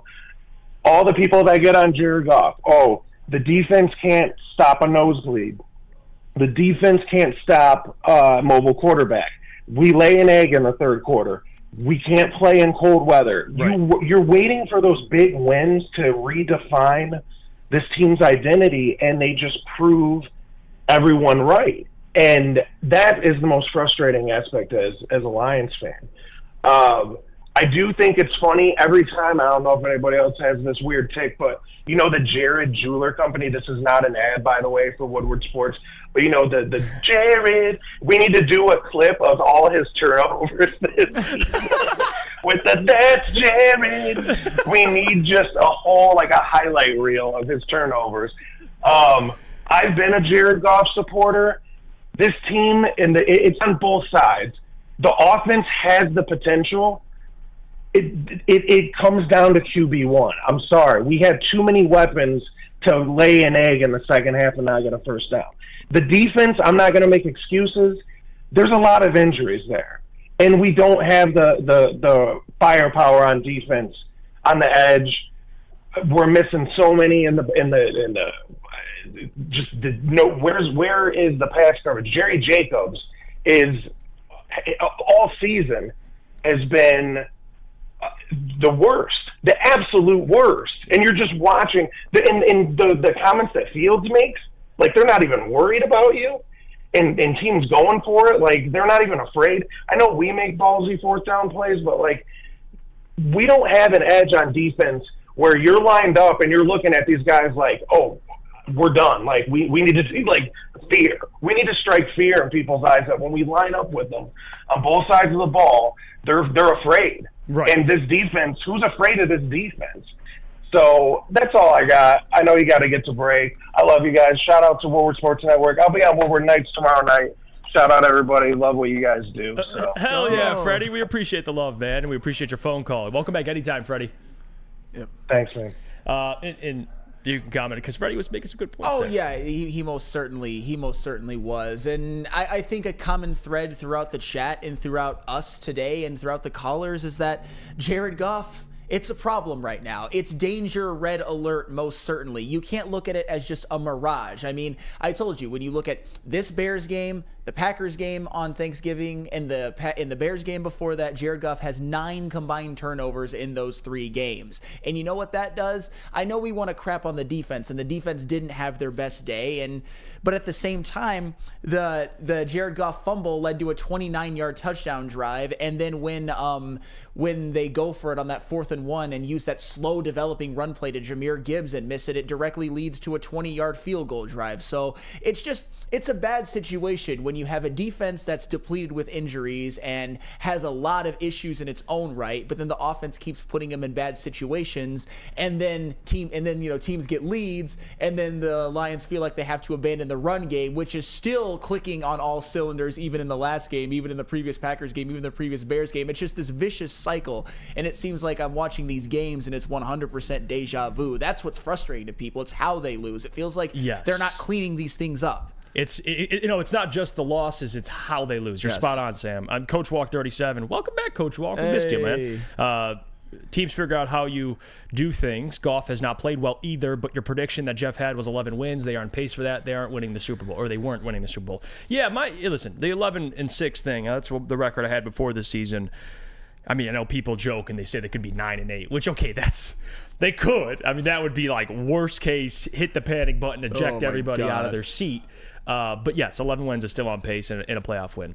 Let's go to break here. When we get back, we'll take a phone call or two. Or, you know what? Maybe we'll just say F it. You guys enjoying the phone calls? Please give me your thoughts on it in the comments if we should continue them. I know people are waiting. I want to get to some more individuals because you guys, we haven't had any bad callers, so that's a good thing. Before, though, we come back, I do got to hear about our friends from Planet Fitness. Let me do that for you guys real quickly, because Planet Fitness is the place to go. $10 a month. Your fitness is essential. You go in. They got all the top-of-the-line equipment. They got trainers on deck. You get a black card. You get access to a tanning bed. If you're Casper, of course. And then you could also try out their water massage bed, which is also really great. Go check it out. $10 a month. No commitment. Your fitness is essential. And let me tell you about our friends over at Jack Labrador, of course, because, guys, what's better than playing a good old drinking game with your buddies? This game itself was born in a cold winter basement in Detroit. 3 buddies wanted more out of rock, paper, scissors. They dug deep and struck gold with Jack Labrador. 2 new symbols and a 3-point play. 1 deck of cards, 3 new games, and nonstop action. It's the perfect no-brainer stocking stuffer. Scan the QR code above or go to www.jacklabrador.com to get your deck today. Where's the most convenient place to get that big fitness energy? It's Planet Fitness. Join today for just $1 down, $10 a month. With over 2,400 locations and equipment for every workout, you can get in, get energized, and get going. And with free fitness training and most clubs open 24 hours, everyone belongs in the judgment-free zone. So join today for $1 down, $10 a month, no commitment, cancel anytime. Brace yourselves, Detroit. As the sun begins to set, 2 of Woodward Sports' brightest young stars will be taking the mic for a brand new show. Woodward Nights with Booner and Broder. The dog days in Detroit are over, and the boys are unleashed. Join in on the banter and hop on the bandwagon of the #1 night show on the internet. Tune into the Woodward Sports YouTube channel every weeknight from 8 to 10 p.m. Woodward Nights with Booner and Broder.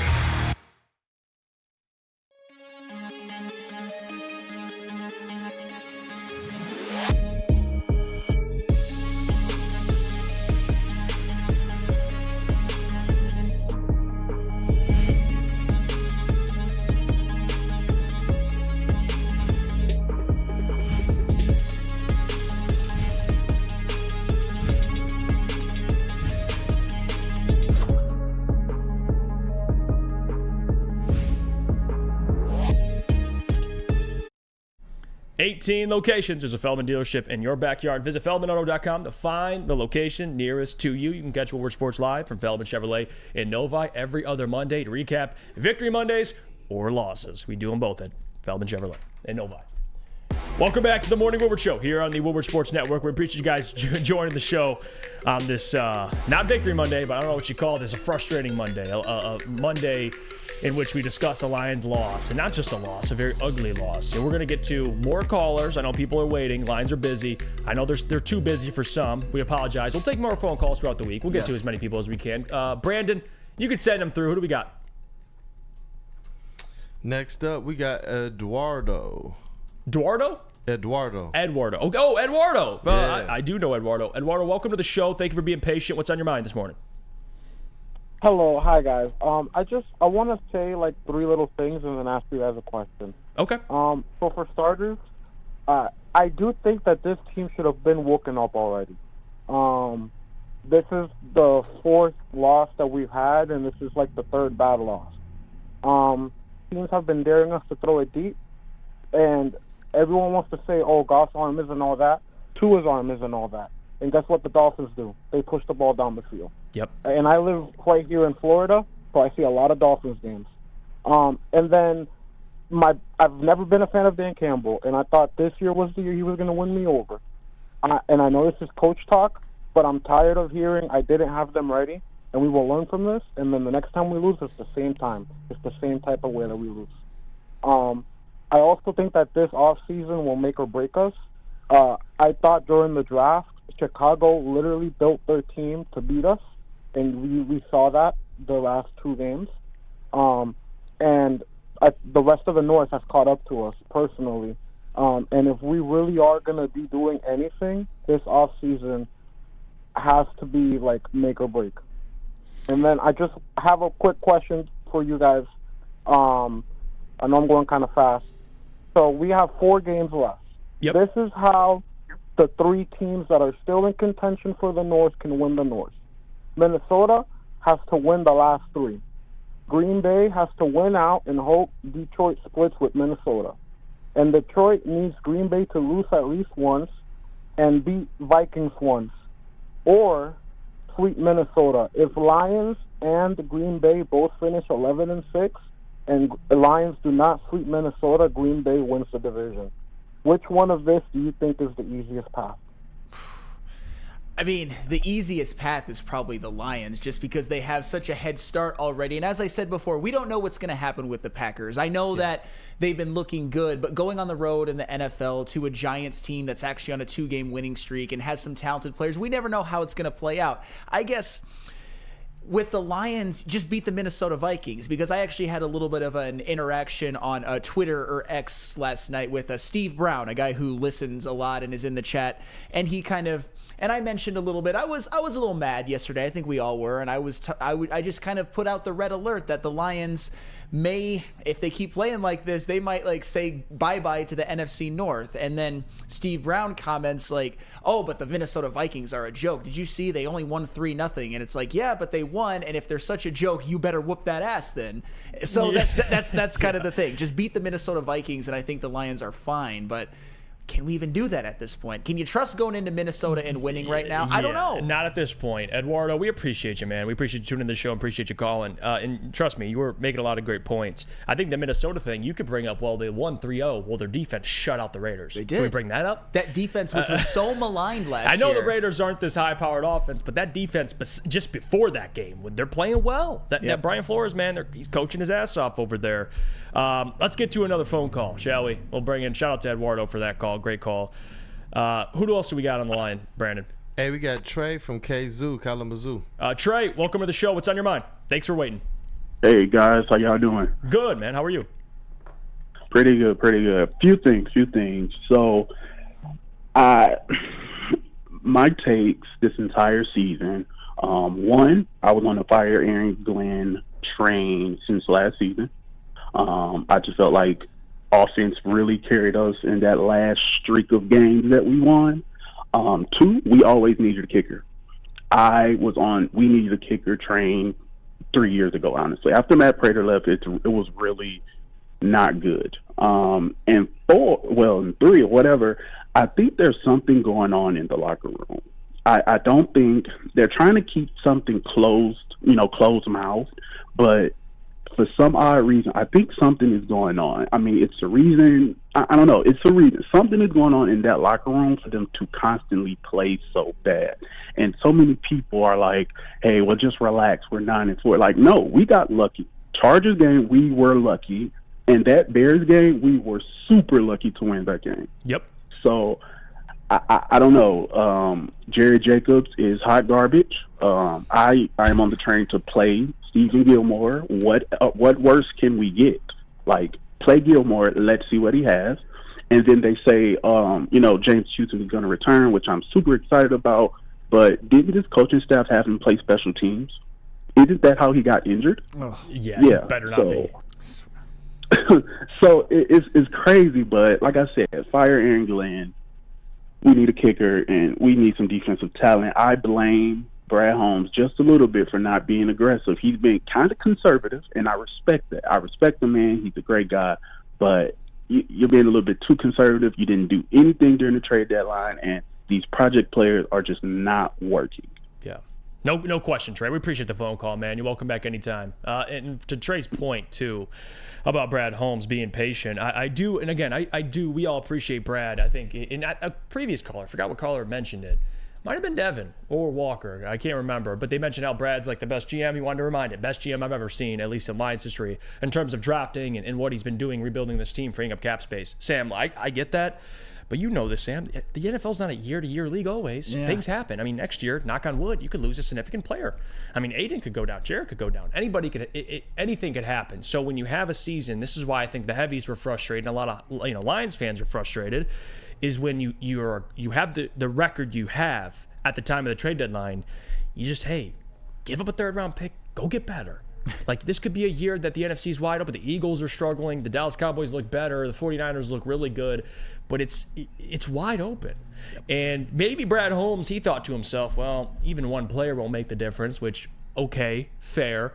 But that's why people are frustrated, Sam. Sure. I don't blame them. Especially when there's something glaring when it comes to the defensive line. I mean, I know Aleem McNeil he was damn good. He's now out, which is...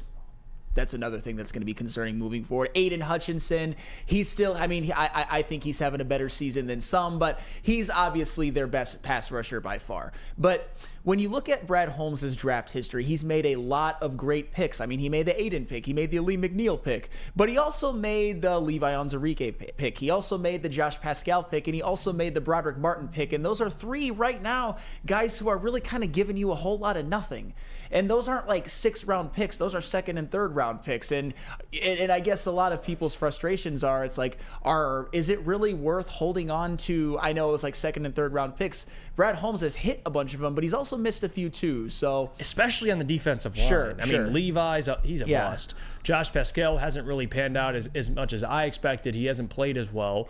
Aleem McNeil has been a hit. Yes. Aiden Hutchinson has been a hit. And then you have James Houston in the 6th round, which, by the grace of God, he's also been a hit, which they almost cut him. Or they did cut him and bring him back, I'm pretty sure, and put him on the practice squad. So, yeah, Brad Holmes, that defensive line, man, it needs work. But I also do believe, even though I was frustrated they didn't get Chase Young, with new information, what I've seen over the last couple of weeks, even Chase Young ain't fixing everything that's going on.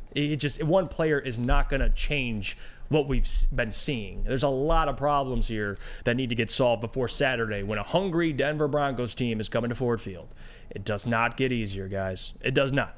Let's go to break here. When we come back, we'll get into more phone calls, then we'll get to mailbag. We'll probably take one more phone call. Or maybe, you know what? No, we'll end the phone calls today. We only got about 5 minutes. We'll come back. I'll read some comments, and then we'll get in the mailbag. Please, whoever's on the line, I'm sorry we couldn't get to you. We'll try to get to you later in the week. To everybody who did call and we were able to talk to you, thank you for calling the show. Great job. Great phone calls today. Really quickly, though, Sam, I do got to hear from our friends over at Premier Pet. Premier Pet, something I can always endorse because that's where I get all of the best food, toys, treats for my golden retriever Jake and my orange cat Milo. Can those two? Can Jake and Milo play on the defensive line by any chance? I'll tell you what, my golden retriever Jake, he should be in the Iditarod, honestly. The way he moves us around when we're trying to walk him. But yes, when it comes to your pet, don't settle. Give your pet the best, like I give my pet the best. Premier Pet Supply is hands down Michigan's best pet store. Family owned and operated for over 30 years. 13 Metro Detroit locations, over 60 brands of food, lowest prices, and curbside home delivery. Premier Pet Supply, give your pet the best. Visit their website at premierpetsupply.com. Calling all landscapers. This is Darren McCarty. I'm at Outdoor Equipment Co. How would you like to landscape like a legend? How about a bad boy zero turn? And even a chainsaw.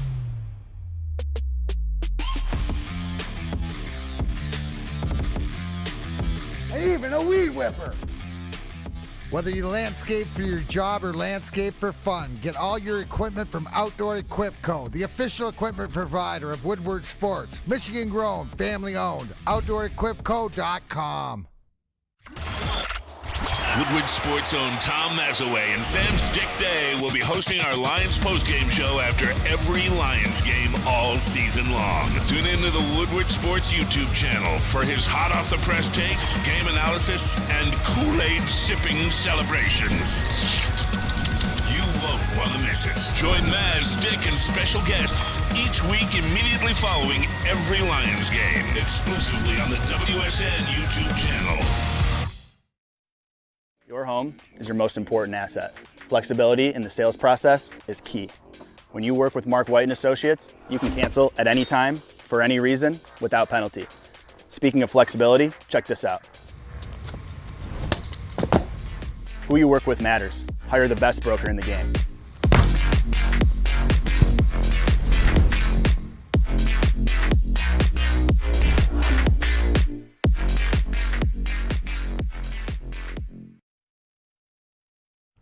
How would you like to win a $100,000 Vegas getaway and get away from these Lions Blues? Huh? Yeah, I would like that right now, Kool-Aid. Actually, right now. Hey, look, man. Hey, look, you can take the whole crew, the whole Morning Woodward Show crew, or your friends, and live it up in the city that never sleeps. It's a Centron energy. Drink it and live it. Purchase a 24-pack today and enter to win.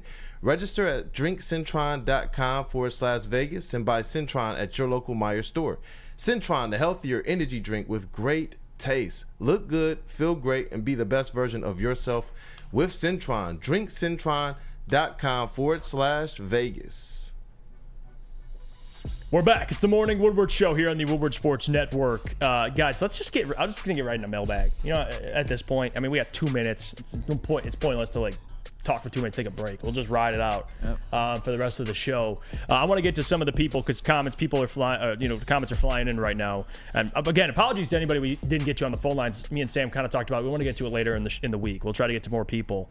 Sam, if you see anything, get any comments you like, point them out for me. I'll start.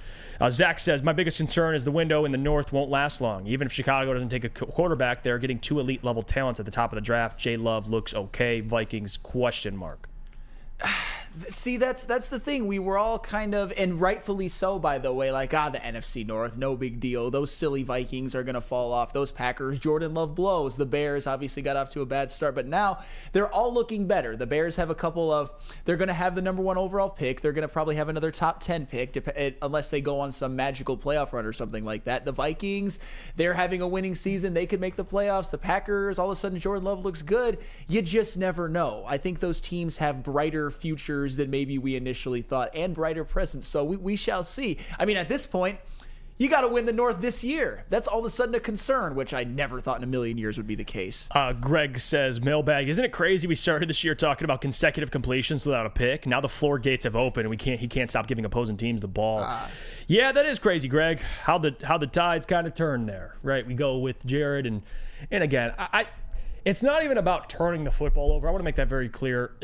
Quarterbacks are good at turning the football over. It's the rate he's doing it and the timing of when he's doing it. That's That's the problem. Especially like we said earlier, we've mentioned a lot, when this defense is as bad as it is, man, turning the football over as much as Jared's been the last handful of games, it's even worse. Like you don't have the 49ers defense going to get a stop for you, or they're going to take the football back.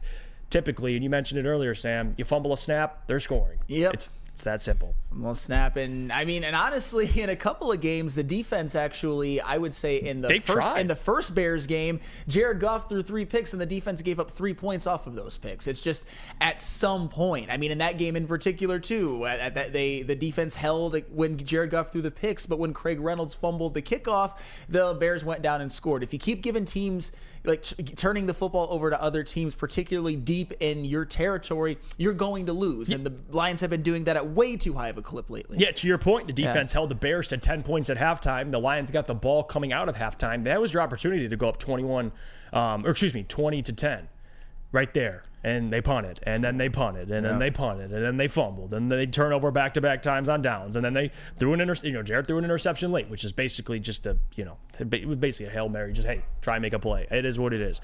But yeah, it's not all the defense. I want to make that very clear. Mark says the sky is not fallen yet. Let's see. Jason says it's funny. The commentators were like, looks like that ball was slipped out of Jay's hand a bit, as he helicopters a ball to his receivers.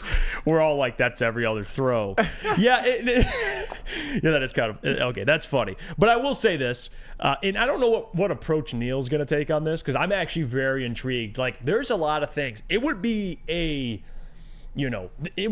all-time performance from Neil Rule, the voice of Oakland, to go on Big D Energy in about an hour and 8 minutes and find a way, dig deep in his bag to defend Jared Goff. I don't know how he's going to do it. And you guys are going to be there. And if you don't, that's cool. If you just watch the morning show, appreciate you. You don't have to watch Big D Energy. But if you do, and you choose to indulge in it, I'm curious how this man finds a way to do it. I am. Like, it's Sam. It's like Tom Brady. It's like Tom Brady being down. You're like, I want to find a way how he comes back. I'm curious how Neil Rule finds a way to win this game. I am. I'm curious. But yes, some of those throws from Jared Goff, even the one to J-Mo that it was underthrown. And I don't know 100%. I have to rewatch it. But someone said his arm was hit. His arm was smacked. I don't know if that's true, but if it isn't and we're reaching, my God. Yeah. That's always the thing with the Goff gobblers, as the heavyweights call them. There's always something. There's always an excuse at some point. All these turnovers that happen, the Goff gobblers would find a way so that none of them are Jared Goff's fault. Not like half of them, but none of them. And that's what is just so infuriating sometimes. And we shall see if Neil Rule tries to do that on Big D Energy. But you know what? I can't wait to watch, though, honestly. Cody Engel, mailbag. Rank the Lions' issues from easiest fix to not have a chance to fix. Well, I'll say, I don't think anything's the easy would be the discipline. I would start there. To be more disciplined is not hard. That's coaching. That's what you go through in practice, Cody. So I would say the discipline, the penalties should be the easiest. Next up, I would say should be Jared Goff's turnovers, because that's Jared. Now, the defense, I think, would be the hardest to fix because no help's coming. Like, the defense is what it is. James Houston, CD Deuce, I get that, but I think they are what they are. But none of those issues are easy. But I think the easiest would be the penalties. Because those are just self-inflicted wounds, man. Like, that's just be disciplined. Well, there was a time not that long ago where the Lions were on a 20-game stretch in which they were 16-4, and they weren't really turning the football over. They were disciplined when it comes to penalties. It seemed like all the situational things that they needed to do to win games, like at the end of last year and at the beginning of this year, they were just doing. So there's a large sample size of the Lions actually playing really, really good football. So to that, I would probably agree with you that that's probably the easiest thing to clean up. I mean, the defense, we shall see. The Lions have some tough matchups coming up. I mean, even against the Denver Broncos, against the Cowboys, against the Vikings, who they benched Josh Dobbs in that game. But you know what? Against the Lions, Nick Mullins season. Against the Lions, they might want a mobile quarterback. So we'll see. So I would probably agree with you. The penalties and turnovers are probably the John easiest. Ellison. Notice all of the sudden Reynolds and Raymond are on the field 80% of the passing plays. Not our best weapon, number 9. And we're going to get to that tomorrow, the usage for Jameson, because I had a lot of thoughts on that. I wanted to let the people kind of speak today.